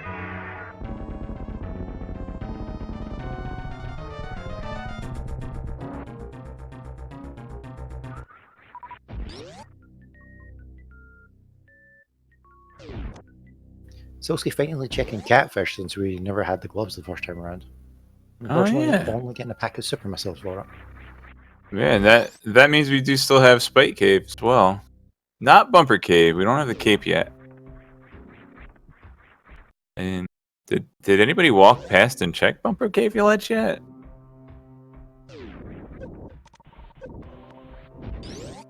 I don't know. Well, anyway, get your pedestal hypes in chat for this check on Solski on the bottom right. This could be it, guys. This could determine whether or not pedestal is required. In fact, I dare say it will determine whether or not it's required. You know, I built the pedestal, but I'm not sure if I need it or not.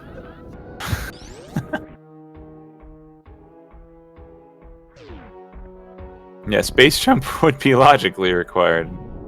Oh man, get ready.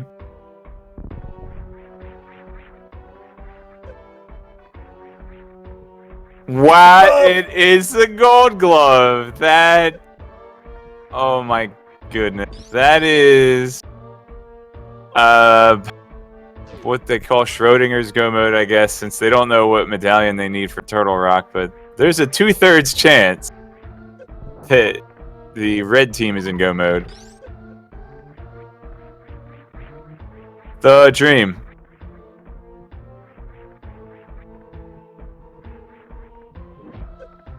Believe. Sure.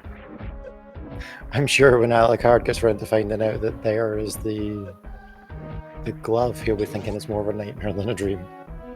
Yeah, I don't know what else there is to say. I mean, we're probably going to find space jump and high jump boots in some of those Mitzlock dungeons. Well, those being Turtle Rock and Ice Palace.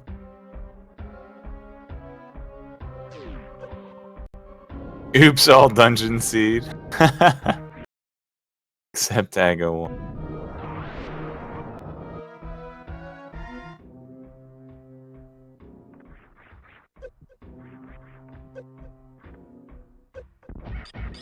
Yeah, Wild Anaconda not finding what he was hoping in Lower Norfair.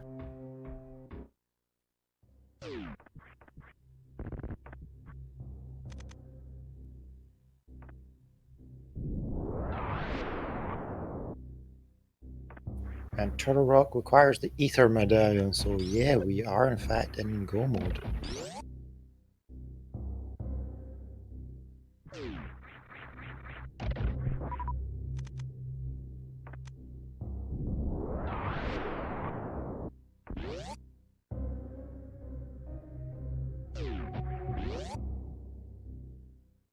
So what Solsti's going to want to do now is route out the last couple dungeons so that Maniacal will know exactly where to find the keys that he needs. And if Solski's fortunate, he might also find the flute as he does so. That would make his trip to Misery Mire and Lower Norfair much faster.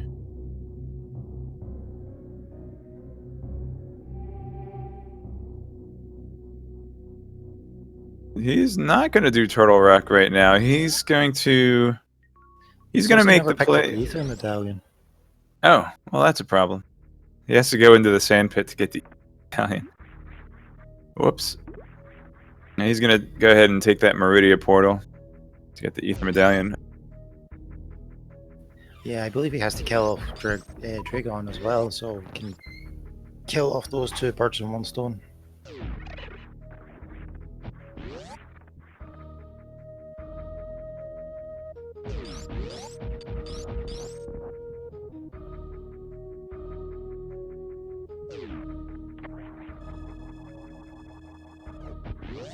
I thought I said right sand pit.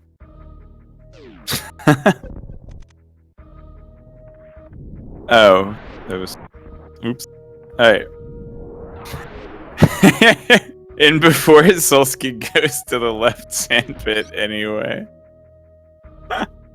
It's on your left. No, your other left.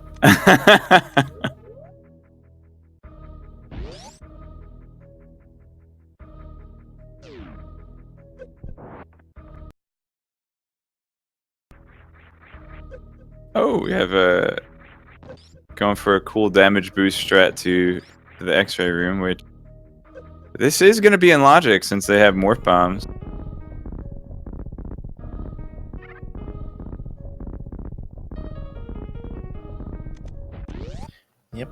Morph ball bombs do allow you to fly. I believe I can fly. Can fly would be the name of the variable in code. I guess it's a method, it's not a variable. Anyway, I won't get into all that boring programming jargon any further than I already have. Let's get back to the race. We still don't have lamp or space jump, so we're not technically in logical go mode, I guess, but we're go mode enough.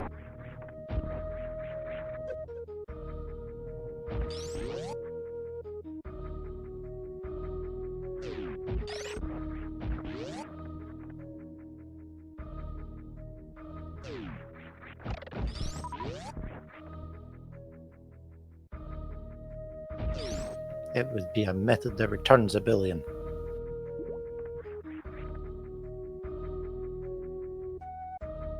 Although it's written in JavaScript, so I think it's called a function.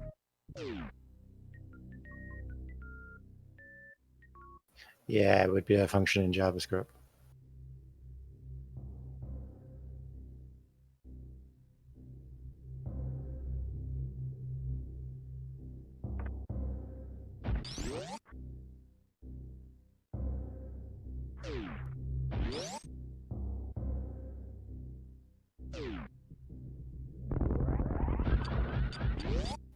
Someone found plasma? Yeah, Wild's got it right now. Maybe it was behind Ridley or somewhere in LN Escape. I wonder where that was. Oh, Darkroom in Pod? Then Solsky should have it, right? Maybe he just didn't turn it on. So here's a fun fact about SMZ3. If you find Plasma or Spazer in Link to the Past, it does not turn it on automatically for you when you get to Super Metroid. And the reason for that is to avoid a glitch with certain beam combos that when you have Spazer and Plasma turned on together. So the idea is if you have one and pick up the other and have it turn on automatically, then your game will... You'll basically be forfeited because you're cheating. Major glitch. But so anyway, if you pick up Spazer or Plasma in Link to the Past, you have to turn it on manually. Murder Beam being one of the combos. Chainsaw Beam, Space-Time Beam. Yep. The space-time is what I know as. It's like the Spazer and the Plasma Beam has so much power, it just breaks apart space-time. Space-Time is Ice plus Spazer plus Plasma. I think Murder Beam is all four. And Chainsaw, I guess, would be the other one. Wave, Spazer, Plasma.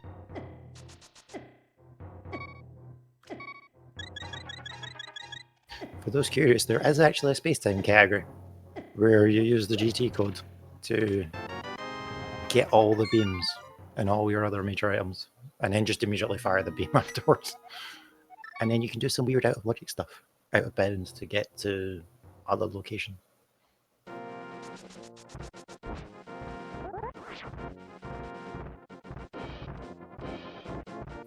Alucard making the saving grace play to pull the pedestal.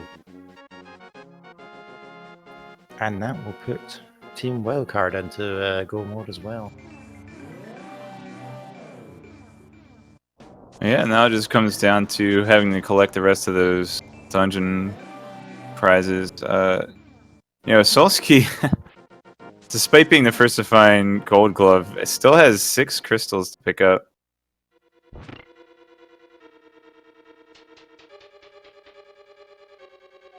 And I think he still has to kill Ridley as well. Whereas... I guess they're one Ridley ahead in Super Metroid bosses, but Maniacal is coming up on Ridley soon. And Wild doesn't have a single medallion, nor does Maniacal, so yeah. Solsky's the Alucard and Wild's the Maniacal. Yep, our teammates are playing a lot of catch up. Catch up? Are they up to Mother Brain already? No, catch up. To catch up. Oh. I It's thought a she Scottish catch it. accent. It's like it just mixes words together.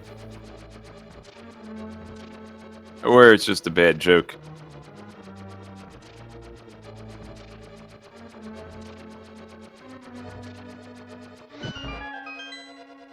Yeah, some of these dungeons won't be so bad. For instance, when Wild and Monaco have to go in the swamp, they can just go straight to the end. They don't have to check all the side stuff.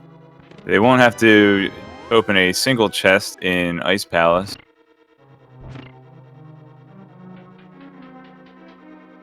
Yep, they Although can make use of they that might bomb jump. they might check one or two on the way, because could be silver arrows.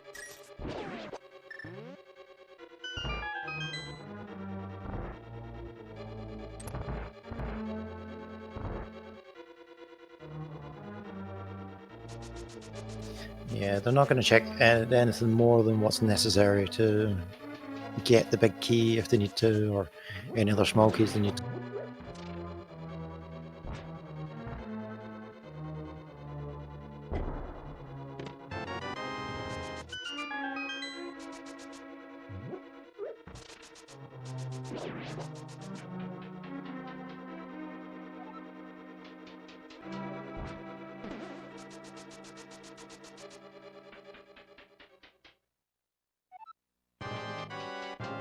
So it'd be really funny right now if Solsky actually does have Plasma Beam and doesn't know it.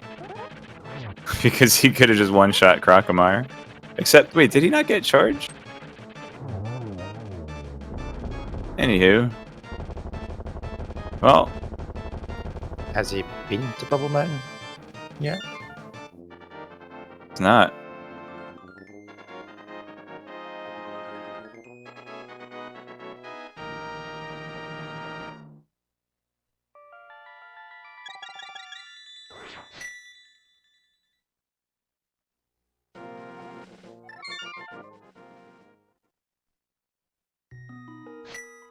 Yeah, he will be going to pick up his bow. Minded me pointing out that he did in fact skip Bubble Mountain, so he does not have his charge. Okay. Yeah, so one of the funny things, sometimes you can pick up items in the Palace of Darkness Dark Room and not know what you got because text box doesn't come up. And I think that Solsky does have the Plasma Beam from that Dark Room. Just doesn't know it. So I'd say Lamp is probably in Ice Palace somewhere at this point.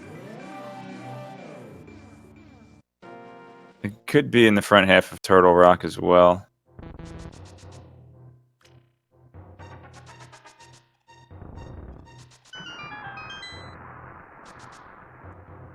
I will go back and say that it was good on Wild Anaconda to keep the Ether Medallion from his first trip through Meridia.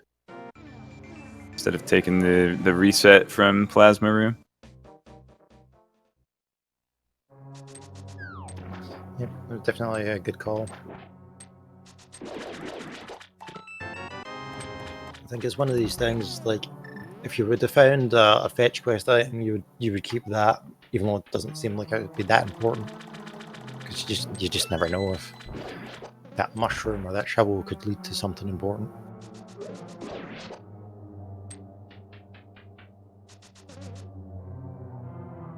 Alright, well, if Solsky's not going to go back and get that charge beam, let's take a look at his ammo. He's got 35 supers. So just for phase 2 of Mother Brain, he's going to need to supplement that with 75 regular missiles. So he actually needs to get that charge beam or grab some more ammo.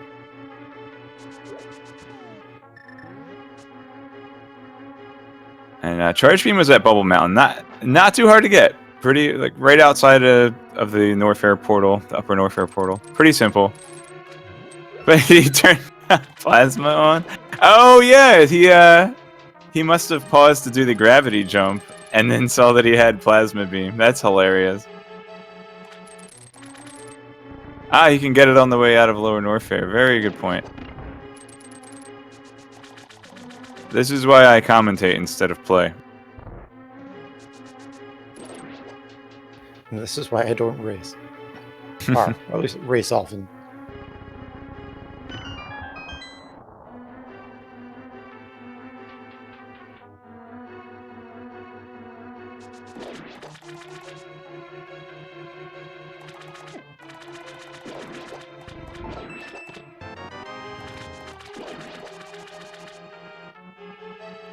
Alright, so just to recap here, Maniacal has finished all of his Super Metroid bosses, and Solsky is on his way to the final one.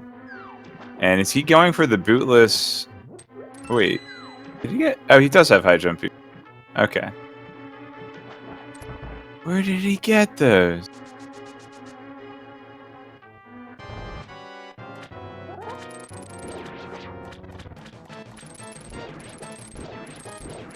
They were in a hookshot cave, apparently.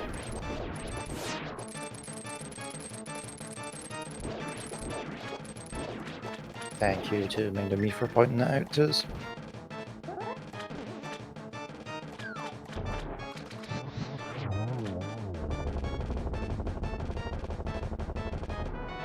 Solsky making good use of the iframes that are given to the enemies with plasma beam to just walk through those key hunters and not take any damage off them. Because they hurt. They only do 50 damage. It's still a lot of damage considering there's 2 hits and as an energy tank.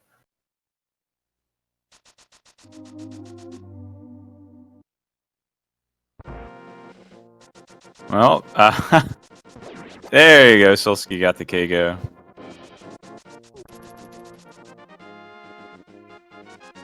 Alright, so it looks like... Wait. No, I'm trying to... I guess Alucard is going to go ahead and do Misery Mire Desert Palace before he kills Ridley. Which makes sense. Yeah, right now it's their only access into the Mire area because we still haven't found that flute. Yeah, so maybe Solsky actually will not get the charge beam immediately because he might just go reverse amphitheater, you know, right through the acid, so that he can head over to Misery Mire Desert Palace. And Maniacal looks like he did them already, so he's good on his Lower North Air. He's just gonna have to clean up the rest of the dungeons in Link to the Past.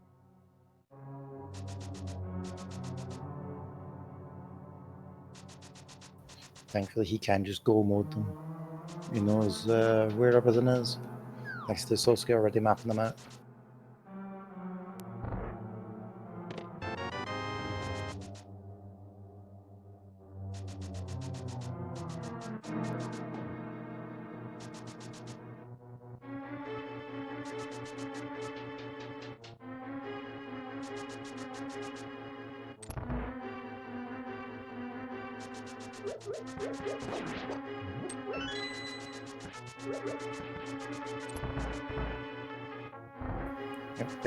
The only real dungeon that doesn't get affected by go mode is Turtle Rock, because it really only saves you going through one check. Yeah, the pipe. Well, the pipe and Mimic Cave. The pipe depending on key placement. And then Mimic Cave. And if you want to live the dream, you can skip the big chest as well. But I don't think too many people do that anymore.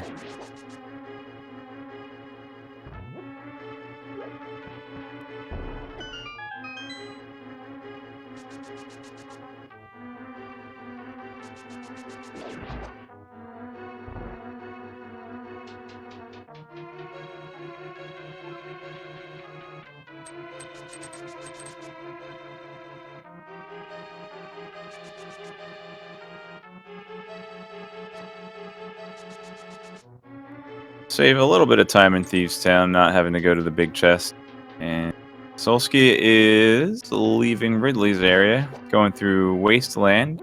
Not a ton of energy to get through Reverse Amphitheater, so that's either a misplay or he's hoping on a god drop of super missiles right now. Or maybe he thought of something I didn't. Yeah, he has Oh, 300 he in did. reserve. He had reserve tanks. Okay. He did. He did think of it. Well, there we go. That pretty much confirms that he's gonna go into Misery Mire now.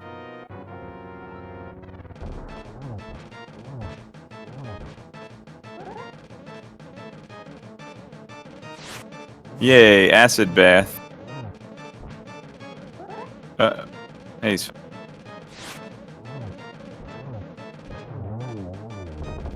Don't want to take too many hits off those gold pirates.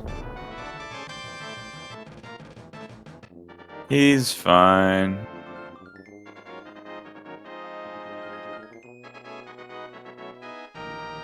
Alright, that is a green pendant for Wild Anaconda. He still has to do Skull Woods, and then he can mirror straight from Mothula over to get that gold glove. So, good routing on the knowledge of where all of his important items are. Just don't go into that left entrance that goes into Skull Woods, because it's a single line that goes from the bottom left to the top right and cuts the middle of the forest and doesn't lead to any entrances. It's just a straight diagonal. That's why I call it Joke Woods. Yep, it is indeed a proper troll to take that thinking, oh, I'm up here from Bumper Cave, I may as well just go this way. And you're like, nope, you're not getting anywhere.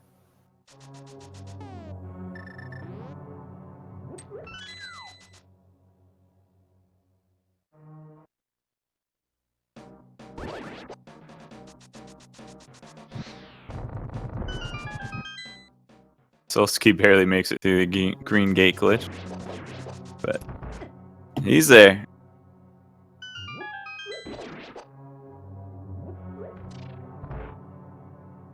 Yeah, of course. And then just dive into the Desert Palace.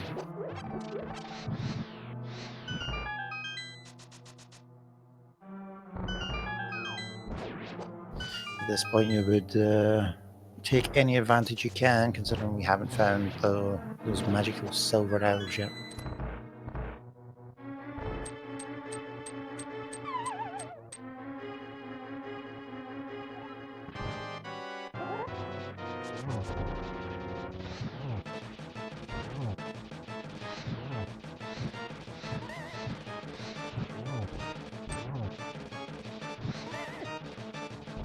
And Mothula is not being very nice to Wild right now.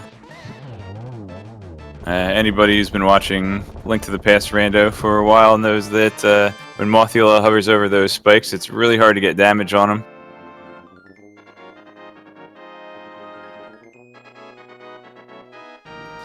Yeah, thanks to a weird programming oversight, the spikes will soak up. Well, Mothula will soak up any damage, and if he's hitting the spikes at the same time, it does nothing. Yeah, rather than just making Mothula immune to the spikes, he's immune to anything that deals 8 damage.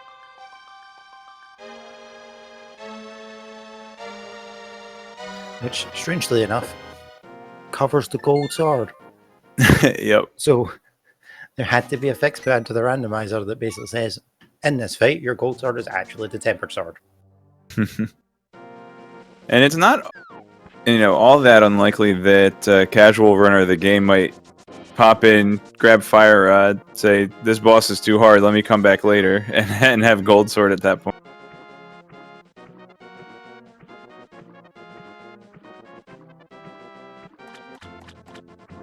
Alright, we're gonna have a nice go mode Ice Palace for Wild here.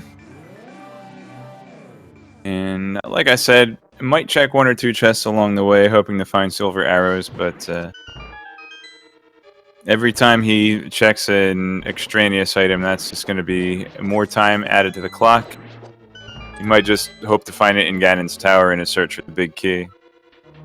And unfortunately, it doesn't look like we're going to get a sub 2 because we're only 15 seconds away from that 2-hour mark.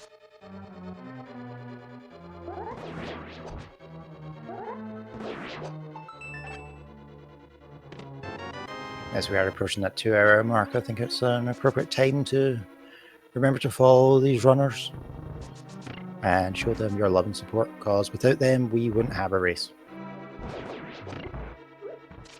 And also shout out to Mind of Me and Revolver Ocelot for doing the tracking for us, and also follow Cross.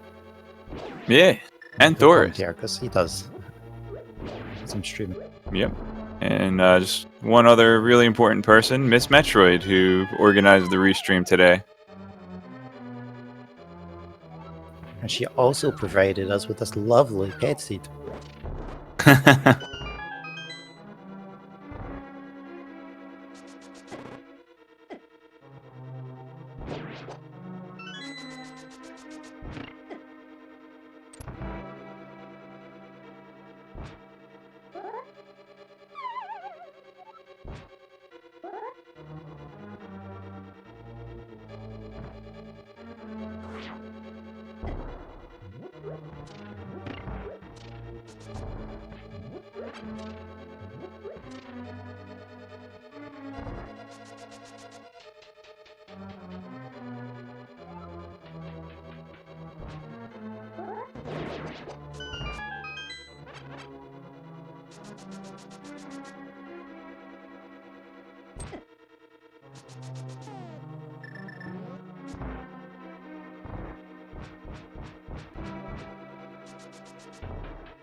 Dark Rooms and Misery Mire are, in my opinion, the most difficult dark rooms to get through without that lamp. But there are some tricks. For me, I think it's just that first one. Trying to find that switch to put the block on is the hardest part of Misery Mire. Yeah, my buddy Jet082 taught me a little trick there, though. If you line up with the bottom left corner, then move slightly right and throw the block north, then it'll bounce right onto the button. If you don't know any of the fast setups, that's a nice fallback.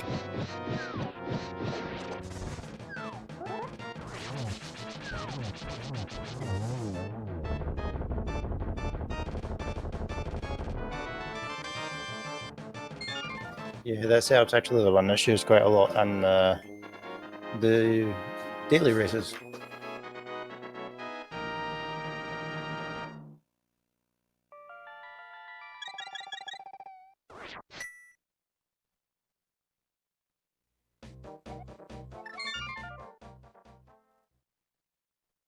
So, speaking of Jet and also Solsky, they are both members of the Link to the Past Randomizer Council. So anytime new bugs are found, which it doesn't seem like we'll ever get an end of new bugs in Link to the Past at this point, they have a team of people that the Rando devs have organized and hand-selected to make judgment calls on what should be considered allowable in whichever categories of Link to the Past. So, this is a major glitch. This is allowed in yada yada. This should be in logic. Stuff like that.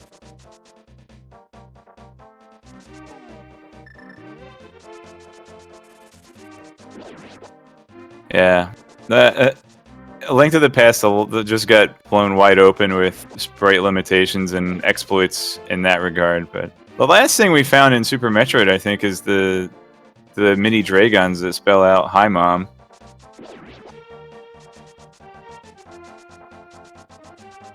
Wait, what? I forget. They spell out someone's name.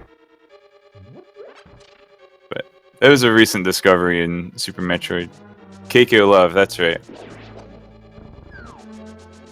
Frog Speedway clip was before the Keiko Love find, but it was definitely more significant from a running standpoint. The Keiko Love thing is just more, it's just more cute and more recent.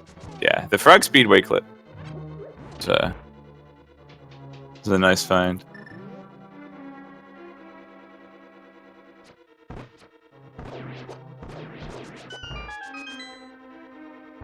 Strange to think that these games are so old that people are still able to find these new tricks that you can use.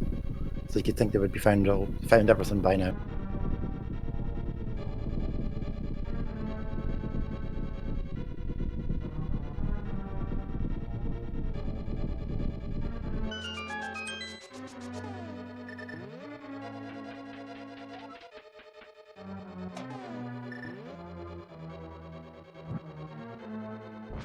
Okay, just taking a quick peek at the trackers here. It looks like Alucard is the closest to being finished with Link to the Past. He's got a Go Mode, Ice Palace, and then Turtle Rock.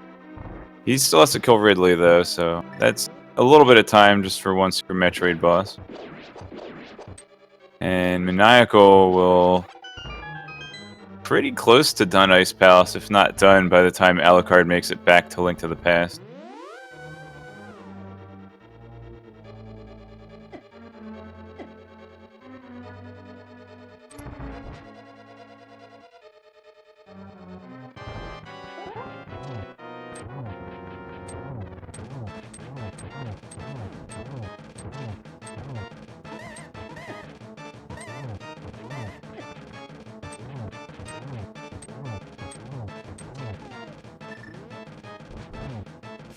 Alright, Wild Anaconda prepping his mirror so that he can go straight over to Eastern Palace. I think he already has the big key, so he'll just have to run to the end.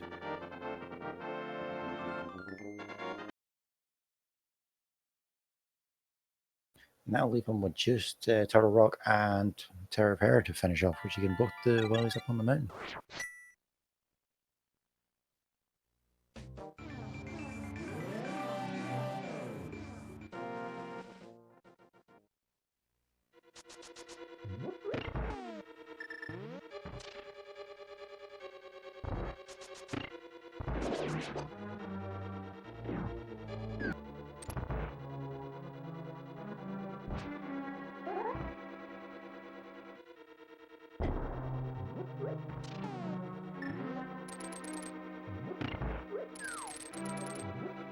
Okay, once Solsky finishes up Cold Stare here, he'll have to do his Pod Eastern.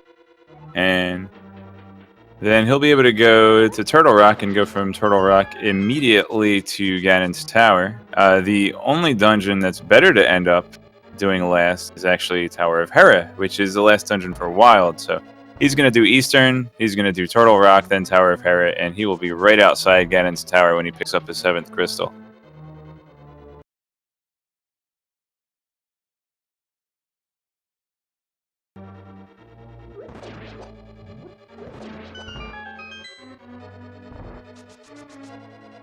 So Einstein coined the term spooky action glitch. Wow. Like Albert Einstein?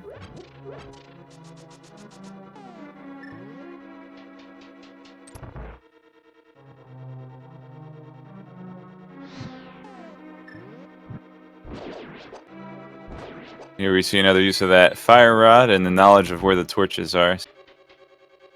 Not too bad not having that lamp, but we'll see when we get to Turtle Rock.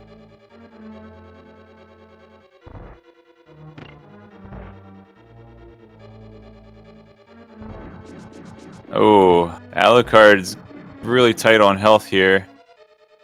He's just gonna back off and doesn't have the super missiles for a Crystal Flash. Not sure what he's got in reserves. He's gonna check for us. 400, pretty good, but You found all 4 of the reserve tanks. yeah. And as we mentioned before, he wants to refill that energy manually, because if he's taking damage while refilling, he'll still have iframes and might end up getting double or triple hit with that many. There's a magic number, I don't know what it is. Yeah. This is one of the situations I was expecting him to make it through there without taking damage because he refilled. You're like, ah. Yeah, he took one hit. He took one hit, yeah. He should have just refilled to 51. That would have been optimal.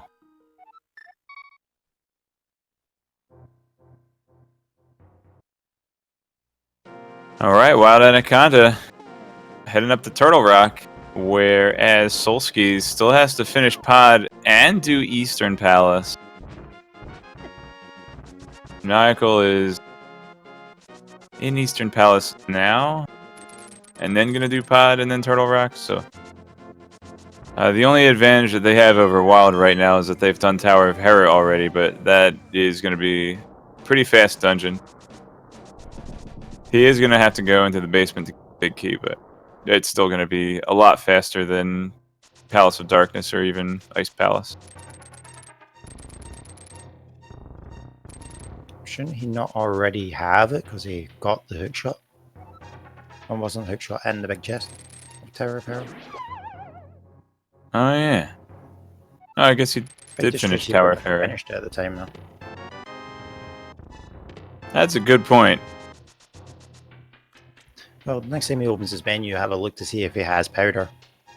Because Moldorm dropped the powder.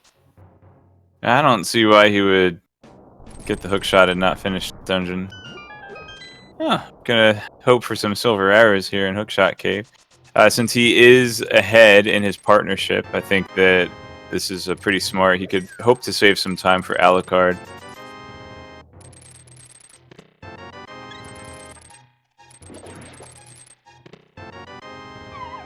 Yeah, at this point you're all about trying to make your teammates' job just a little bit easier, getting to finish off those final dungeons, or in this case trying to get those silver arrows that might help. Yeah, and that also depends. A bit easier. That also depends if your format is going by average team time or fastest or slowest team time. So, which I don't think we do have an official rule on that right now, since it's just the first time we're trying to co-op weekly race, just for fun.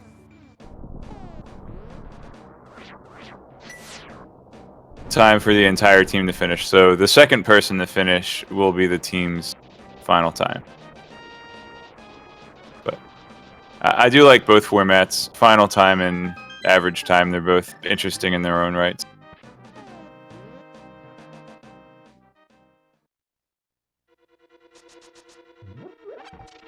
Oh, there's still capacity upgrades in this game. I forgot. Yep, the SMZ3 randomizer still uses version 29 of the randomizer logic. I miss the capacity upgrades personally.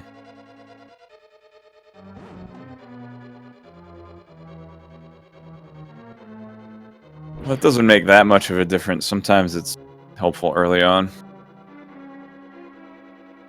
It's kind of helpful when bombs are your only real item to use as a weapon. Yeah. Who remembers the way back days when capacity upgrades would actually give you ammo? You find a +5 bombs and you get a bomb for it. That's some old school right there. And that was Silver's and Turtle Rock. Well, there you have it. It's go mode. They just need lamp and space jump.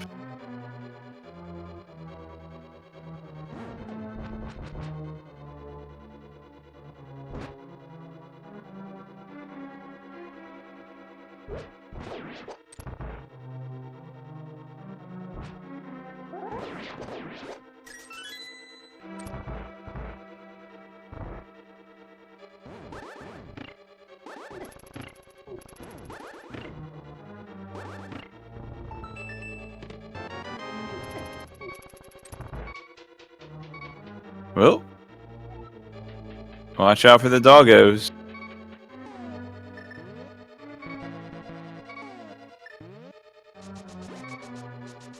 Sheesh. So I mentioned earlier about environmental damage versus enemy damage in Super Metroid. This would be a good time to bring up the similar concept in Link to the Past.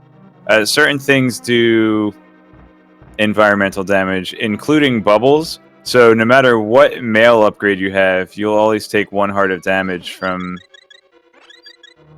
bubbles, from fireballs, from spikes.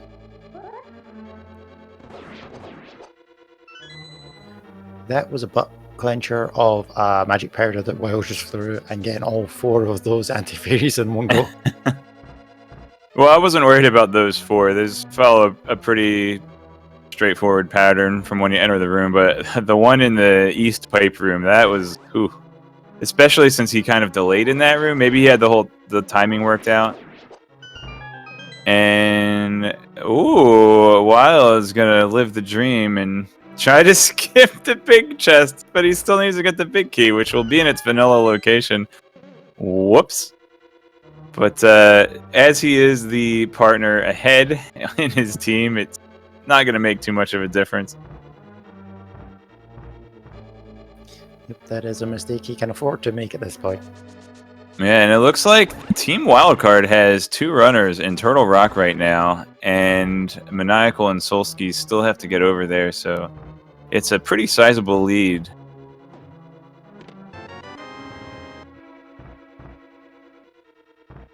Despite entering Go mode first, I think that Alucard and Wild had already cleared more dungeons in the process of finding all their items, and that brought us to the advantage that they have right now.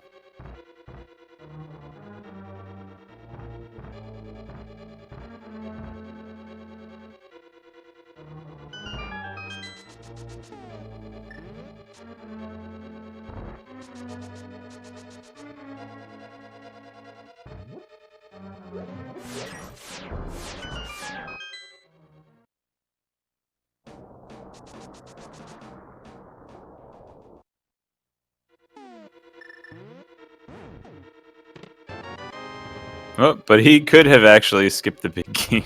Yeah, big. So this means we'll have 1 key in the Crystal Roller room coming up for Wild, and then another small key in one of the 4 laser bridge chests.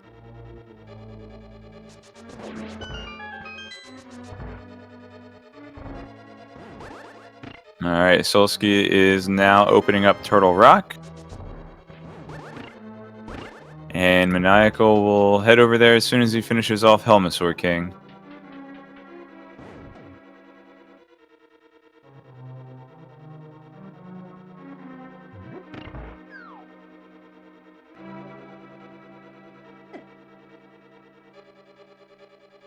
No problem with the dark room for Wild Anaconda 69. Get a nice frame of reference with those fire bars. Which, funnily enough, don't light up the room. Have these guys even played Super Mario Maker 2? Oh, and it's the first chest. So Wild is going to skip everything else. He figures we found the silver arrows. There's nothing else worth picking up. I mean, I guess only really like a fairy in a bottle would have made any difference here. And even that, not too much. Where's our bug catching net so we can catch fairies? Take all the safeties. It could have been Shovel. Shovel could have been on Laser Bridge.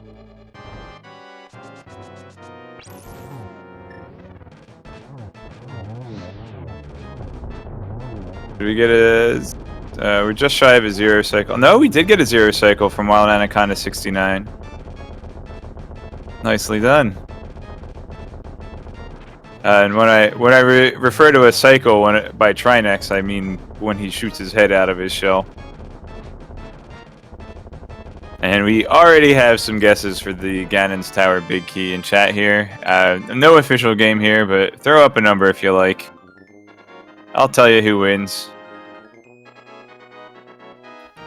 Yep, so there's a possibility of 22 locations where the big key of Ganon's Tower can be hiding. So if you want to guess where it is between 1 and 22, you can get your guesses in chat. And you never know, you may win a prize. But you won't. I'll tell you right now. There's nothing on the line. I've spoiled the ending.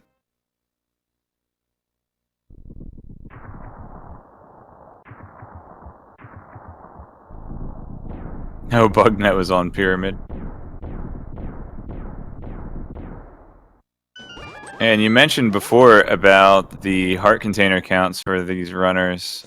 When you're in co-op, you're only focusing in on those most important items, and often neglect to tell your partner, or maybe they tell you and you forgot. Hey, there's like 3 heart containers in Hype Cave.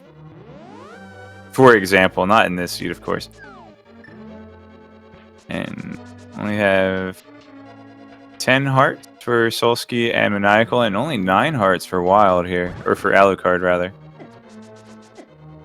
And yeah, 2 wins. So if you said 2, I won.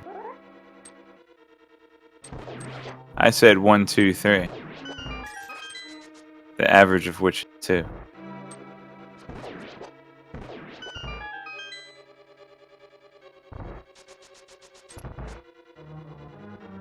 Yep, if you had selected 2, then you win a lifetime supply of randomizer seeds. May all of your seeds be pedestal. Alright, Solsky's just showing off at this point. China hover.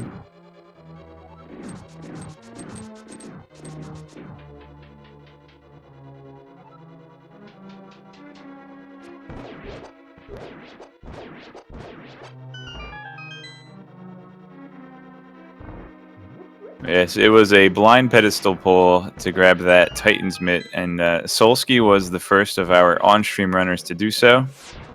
And thus was Red Team the first team to enter Go mode, but Team Wildcard already had a couple extra dungeons under their belt, so they are proving to be in the lead right now.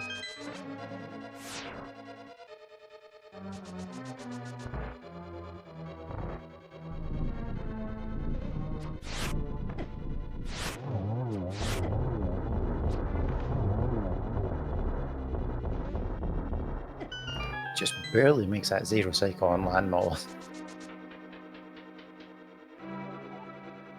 Just barely makes it look easy.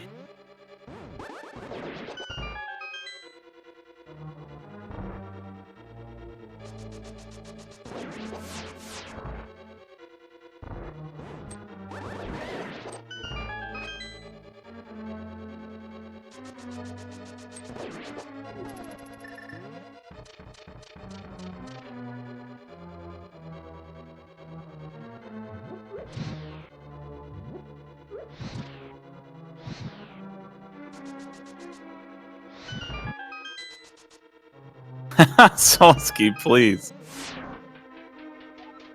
Well, he made it farther than I would have. Well, what the heck? If you're the runner in the lead and you're not going by average time, why not? And this is where multi-word's fun, because you wait till someone gets to the very end of that, and then you go, here's an item, and they fall in the pit.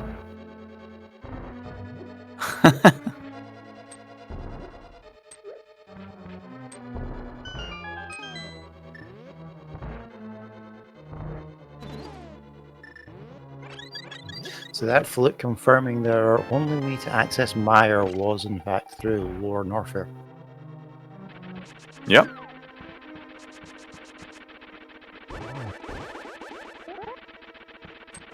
Oh, baby. We followed. What, about that first glove? I'm trying to think. Did we actually need to go through Meridia? I'm struggling to remember where glove 1 was. It was in the Cathedral. cathedral. Okay, so logically, to get Varia suit, yes, it was in logic. And I believe all teams actually did, well, the 2 on-stream teams did go through the Meridia portal and find Varia before glove. So yeah, logically, Meridia portal required, but not if you went into Cathedral without a suit.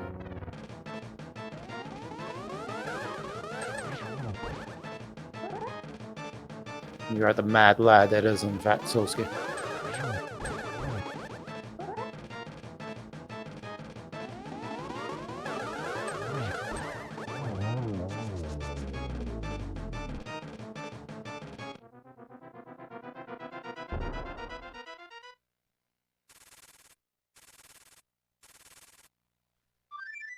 Yeah, Everything in this room does one heart. Well, the little Sparky, the Fireball, and the Beamos all do one hearted damage to Alu, despite him having red mouse. Who's gonna go ahead and fairy that anti-fairy?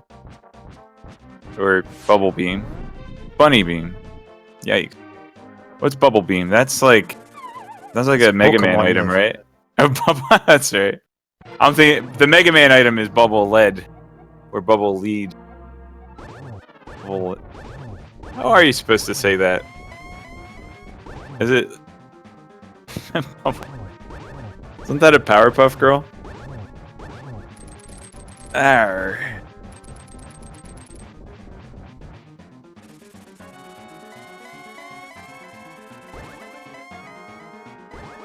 Lead isn't a metal, is it? I believe it classes as a metal, yes.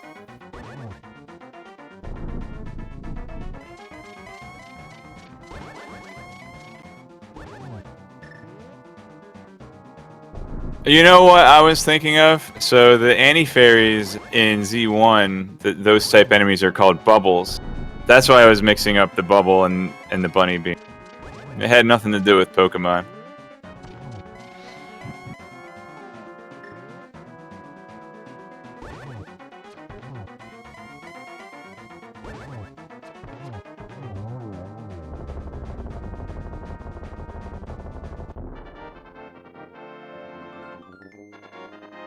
Alright, so that is game 1 finished for Wild Anaconda 69. Get your G in chat, and let's not forget, we still have to go and save Zebus. And by save, I mean blow up. Well, I could always save the animals, you know. You haven't watched too many Wild Anaconda 69 runs.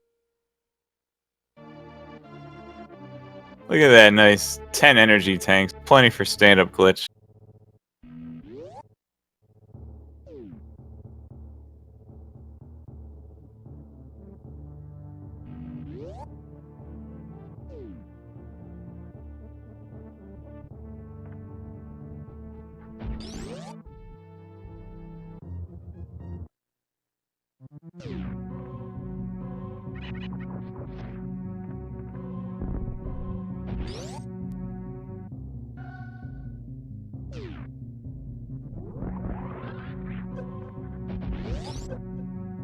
See, saving the animals is one of these things. It's like if you're in the lead and you're going off of the average time, it kind of makes sense to save the animals because that sort of brings your two times closer together.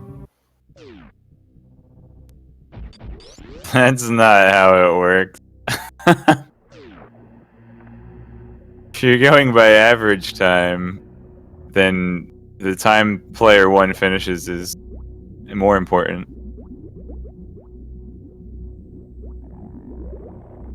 But if you're just playing to have fun, then do whatever you want. Like try to hover across Turtle Rock. And yes, both runners need to kill both Ganon and Mother Brain.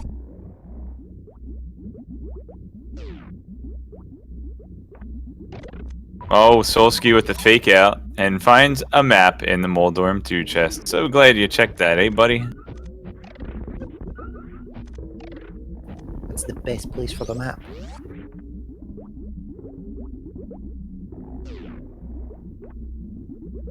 I wonder how. Where's Ganon? Good thing I have this map. Or where's Aghanim? What's this guy's name? Aghanim. Aghanim, yeah. Ganon's where? In another castle. Oh, that would have been a nice triple for Solsky, but he got blue balled. Alucard is entering the final phase of Ganon. Oh, it's a really nice position, but he's not lined up to get a triple shot. If he had feigned to the south side of Ganon, he could have had that in one cycle.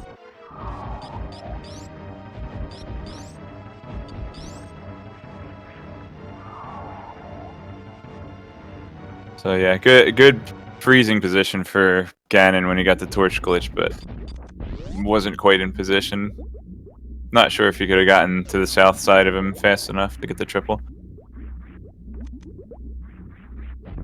Nice baby skip from Wild Anaconda 69, and yeah, that's 1 G for Alucard. That's 3 out of 4 Gs. And red team will soon have their first G. And while doing a nice sabotage skip, save his ammo instead of blowing open the red barriers.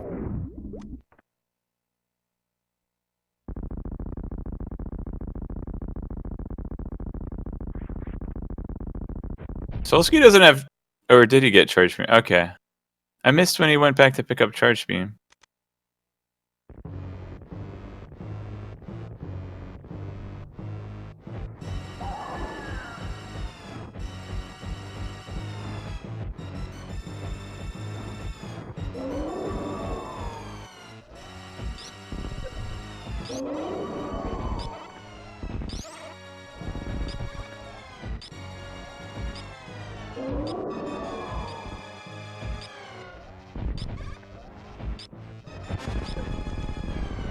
There's the catch-up. Alright, so looks like he's gonna go for a stand-up glitch here. I didn't see him turn off Varia, but I'll assume that he did. So he should take 600 damage from this rainbow shot. No. Never mind. Or he doesn't have to turn it off. So you don't actually have to turn off Varia suit to do the stand-up glitch. It's just way safer. If you don't damage yourself down fast enough, then you'll actually end up getting hit by the second rainbow beam and die. What are you talking about? He has 0 missiles.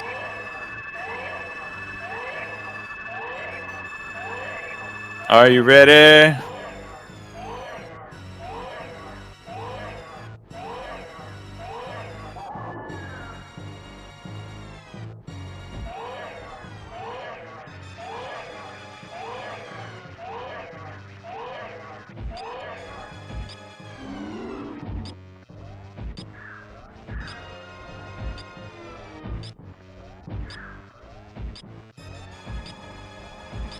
We missed the G's in chat for Silsky because he finished the pig.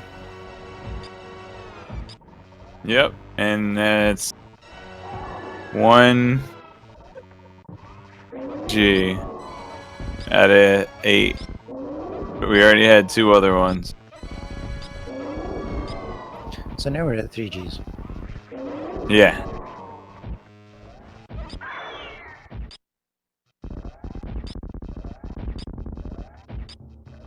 Three times 9.81 meters per second squared.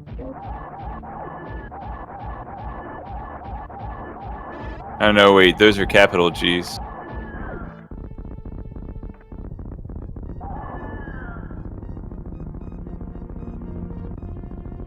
It's not the size of the G that matters. Well, sure it does. One of them is the gravitational acceleration of usually Earth, because that's where we do most of our engineering. And one of them is a gravitational constant.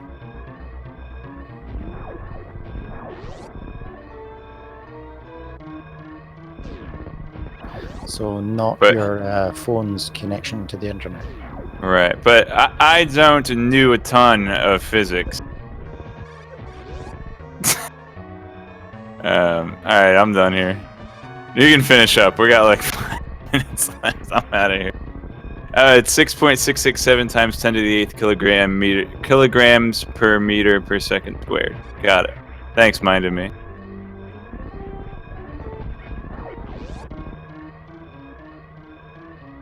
Yeah, if you want to be a really bad engineer, you just say that little g is 10.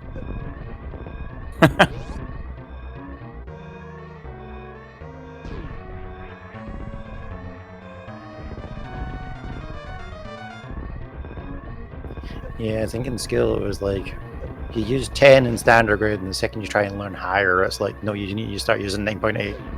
It's like that decimal makes a lot of difference.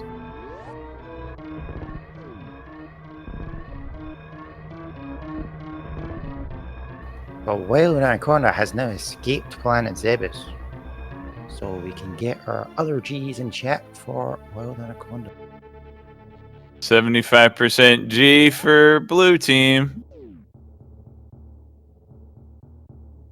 Go blue team. Oh wait, we're supposed to be unbiased. Go red team. Yep. Unbiased. G equals 10 minus 3.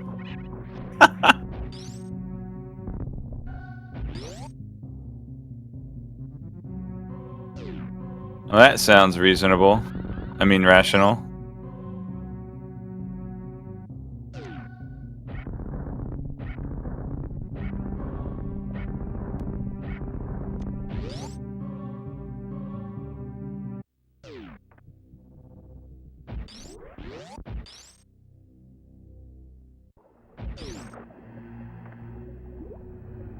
Alright, looks like Alucard's not going to be doing a stand-up glitch. He gets to watch a nifty little cutscene here while Solsky finishes off Mother Brain 2 and Maniacal enters Torian. And don't forget, guys, we have, I think, 9 teams in the SRL race. So, only able to show 2 teams on the restream, but we do actually have other competitors in the race. None of whom have finished.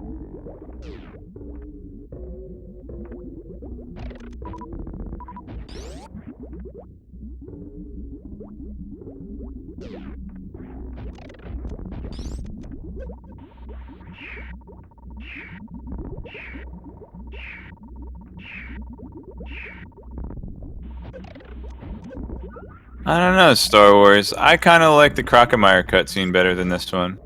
Though this one is really good.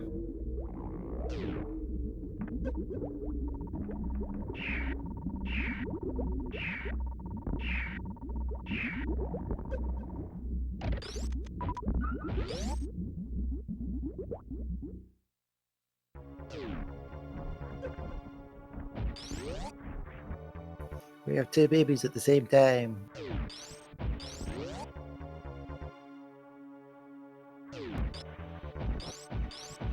Dude. Got twins. What? Wait, is this baby's gonna get reincarnated as the top baby? Nah, I didn't die fast enough.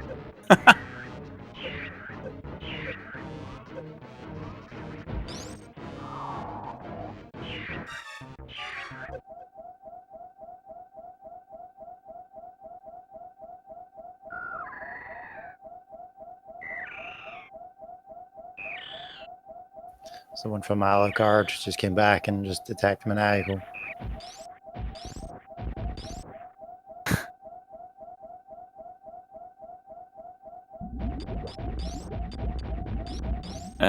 So I guess what's going to happen is Alucard's going to finish, and then both runners will dot done simultaneously on SRL. That's how. I think only one of them needs to actually be in the SRL. Oh. Well, I'm yeah. not sure how that worked though. Yeah, it looks like only Alucard's actually entered in the race, I think.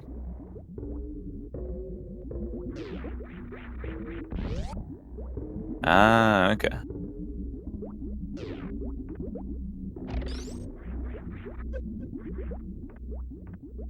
So Wild has the advantage of just being able to sit there and like have dot done ready. So all he has to do is hit enter.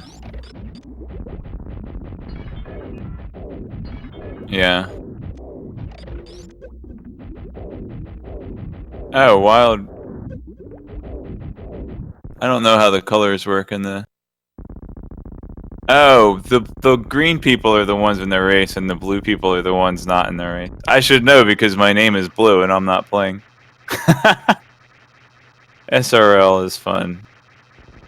Anyway, Alucard kills the animals and is the landing strip away from finishing up this race.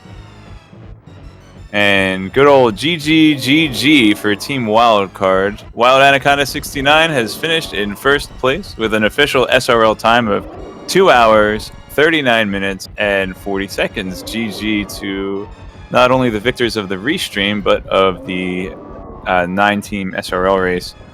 And Solsky gets to climb spark out of the acid. Maniacal didn't get plasma beam, but he doesn't have. Oh, he does have wave. Okay. Good old 30 FPS restream. I think. Wait. Oh no, maybe he doesn't have wave. So that's gonna be what, 100 shots? We were supposed to figure this out when he was fighting Ridley.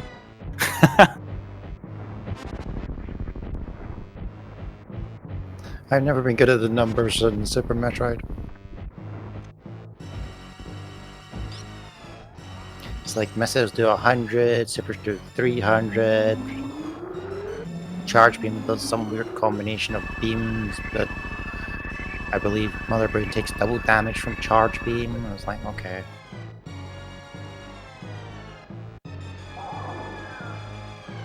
Is it triple damage from charge beam? Yes. Charge beam always triples, so like a regular beam would be 20, charge beam by itself would be 60, and so forth.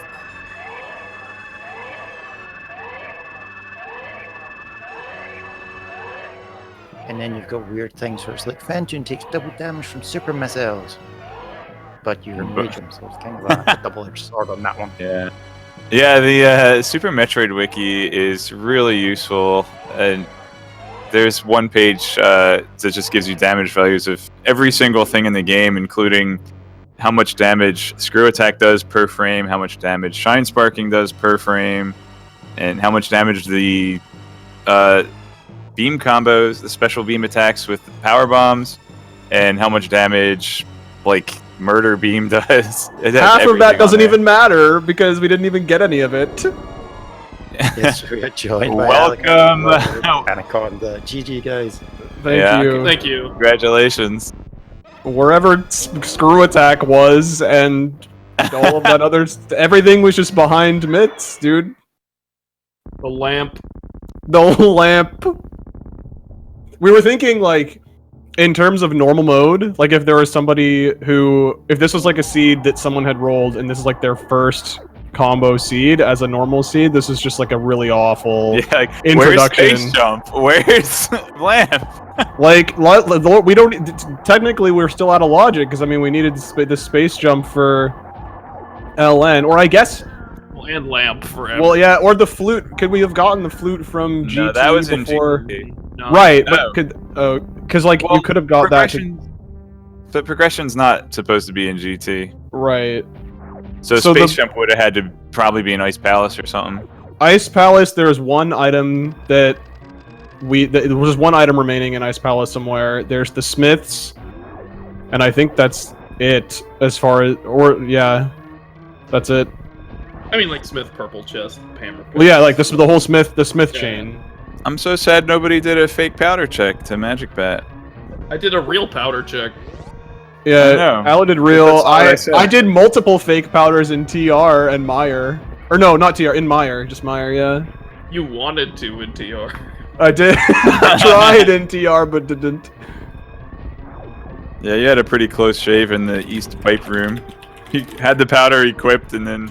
I don't know if you had the timing in that room down, you delayed for a little bit, and then almost came up on that that anti-fairy right before walking up the staircase. Yeah, you had a pretty close shave there. I remember you telling me about it in TR. Oh, yes, yes. My favorite part was just the big walked into the anti-fairy. Yeah, that was bad. But all in all, this seed was pretty crazy. After last locationing the Titans Mitts, we were discussing how this could have been broken. Like getting the first Mitts without going through to Meridia first. Like the logical way to get to your first glove was Meridia to Varia at Hype Cave into Lava Missile. But you could have very easily, you got like tons of E-Tanks, could have very easily just gone into to Norfair to get that glove, which was briefly considered, but like with gravity, we were just like, just go into Meridia because we also have access through Dark World there. So, real quick though, Wild was Maniacal, oh yeah, Maniacal finished up, and he has an official SRL team for Team Bootless, Fluteless, Magootless, Suitless. 2 hours, 44 minutes, and 20 seconds is the official SRL time. That's 9 minutes and 48 seconds behind Team Aluconda. So carry on. I mean, that's basically all. I don't know if there's anything else, Alu, that you wanted to comment on in this seed. But we do got to get running here, so if you have anything else to mention, Alu. Yeah, it was interesting because Wild was planning on doing the Hell runs. That was like next on the list, basically after Meridia, and I was gonna go split up the Link to the Past through Meridia area. Like, it was really interesting because I kept chasing Wild, and that's not something we typically do. We like to split up a lot, but it just felt like the seed was pushing us in that direction. I was like, I'm gonna have to get Gravity at some point, and then he finds Pearl up there, and it was great. Like, Alu, if you had waited 2 minutes to find the Varia suit, Wild would have gotten the gloves, and he wouldn't have had to go around the long way. So yeah. Well, what's funny is I found Varia, and so I was like, well, yeah, you should just come get that. And he just like kept walking, got his sword, all that mess. So it was... And had to go get Pyramid Fairy because you forgot to check it. I have to correct myself. Or the pyramid item. Yeah. You guys won by 4 minutes and 40 seconds, not 9 minutes. Yeah, I was wondering about that. I went by the wrong time. Someone posted 2 different times in the SRL chat, and I was looking at the wrong one. You were looking at my finish time compared. I was looking at Wild's individual time, not the time, but the actual difference between teams was 4 hours or 4 minutes. It was less than 5 minutes. But before you guys get going here, Soulsky Maniacal, GG, you guys. We'll leave the other further discussion up to you. Alu and I got to run, but this was super fun. Glad that people are starting to coordinate this community 2v2 race. This is awesome. It's great that's like bringing this back a little bit. Yeah, maybe next time we do this, Stoops Jet won't be out of town and we can take you guys to school. Yeah, maybe we'll have to see. Like awful big talk there, buddy boy. GG guys, GG. Anyway, yeah, GG. Yeah. Thanks for putting this on. I think Miss Metroid was behind a lot of this too, so shout outs to her. But anyway, see you guys. Take it easy. Good luck in the thanks for running. Make sure you give a follow to Wild Anaconda 69 and Alucard 2004, as well as our second place finishers. And I don't say that cheekily because they were second on stream. I mean actual second place in the entire 9-team race. We have Team Bootless, Suitless with Maniacal and Solsky. How are you guys doing today? Follow these guys too. Point. But what do you Doing all right, Cross Product. Thank you for the commentary, dude. How are you doing today? I'm doing great. This was a fun one to watch. A lot of potential plays that weren't made, and then some really big plays like picking up all those pendants on the way. The pendant, yeah. And then almost hovering across T-Rock. That's almost pretty got to like the first torch. Yeah, first torch is like basically there. He got far enough that if he were trying to sequence break Hookshot Cave, that would have been enough. Sure. Yeah, I mean, this was an interesting seed. So shout out to Plasma Beam. Oh yeah, the Plasma Beam Darkroom that nobody knew you had until you did the gravity jump. Yeah, that was me. I was like, plasma? I thought I got Mapper Compass. That was my thing. I was like, okay. Pretty good. Dark rooms were paying off big because, like, I went out of my way to go front of escape when Solsky found power bombs there and, like, noped out and went back and got my power bombs and then got a second pack from Dark Cross, which was super cozy. And so, like, Dark Rooms were just delivering today. I got to Super Metroid. I was like, I have 10 power bombs. Nice. Well, you had morph bombs anyway, so 5 is enough if you have morph bombs. Yeah, 5's enough, but like 10 makes Bryn Loop super cozy. Yeah, so Solsky was the first person to pull Pedestal on the restream, and you guys, that actually was go mode for you guys since you found out that Ether was on, Ether was the requirement to get in the Turtle Rock, the T-Rock lock as they call it. So you guys were in go mode about 10 minutes ahead of Team Wildcard. However, Solsky still had to go and pick up a couple extra items, and you might have been a dungeon or two behind as well, and that allowed Alucard and Wild to catch up. But how do you feel you guys did in your personal performances, both in routing and execution? I mean, we haven't done a co-op race in God, what? Since the end of the tournament, I think. Yeah, I think getting knocked out of the tournament was the last one we'd done. Oh yeah, and you guys had a rough matchup against Zost and Keku, so yeah, they beat us. They beat me and Jet before they beat you guys. So yeah, they beat us twice in that tournament, so it was a pretty sound victory for them. Now we had our own mistakes in those seeds too, so that would be a good matchup to get at some point if Keku and Zost decide to run it back as a team. yeah, it'd be cool. But I felt like we played all right. My execution was a little shaky. I haven't been grinding as hard at this, but like my Mire basement was really bad. Yeah, clearly. That's the fix. There is just doing more multi-world, but I felt like we communicated well, routed it pretty cleanly, kept track of things pretty well. There were a few times where it was like, okay, which chest was this big key, and so yeah, you have checks related to that. Those mental notes on the key locations as you're going. It's hard to recall, an hour later after you've done 2 or 3 different dungeons, right? Yeah, Solsky got kind of punished by things like me finding the bow shortly after he went into pod and things like that. But he got plasma beam at least. Yeah, he got plasma, and then ended up kind of pretty far ahead of me when Blind Ped delivered the mitts, because we were like very, very close to. It has to be mitts or book or or something else leading to the mitts in a pretty maybe space jump to put Lower Norfair in logically, but you guys didn't care. Where was exactly, that's why I was running that route on a full clear, and like why I kept clearing Mire, because of not knowing Turtle Rock Medallion and things like that until he got. Nobody ever. Oh, Bamos was on Trinex, I think. No, it wasn't. Or was it? Oh. Chat led me astray. I'm going to blame chat on that. I do have one question. I do have one question for Solsky. Chat has said today that I sound like Stu Pickles. What do you think of that?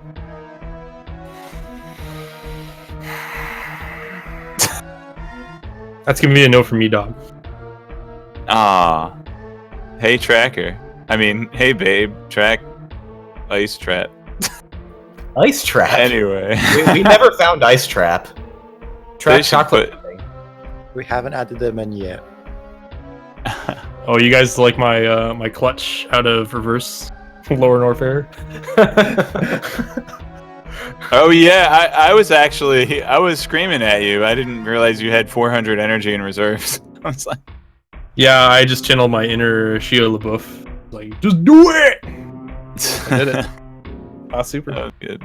Oh, you're talking about the supers. I was talking about the reverse amphitheater. I was looking at your energy. Like, yeah, 190.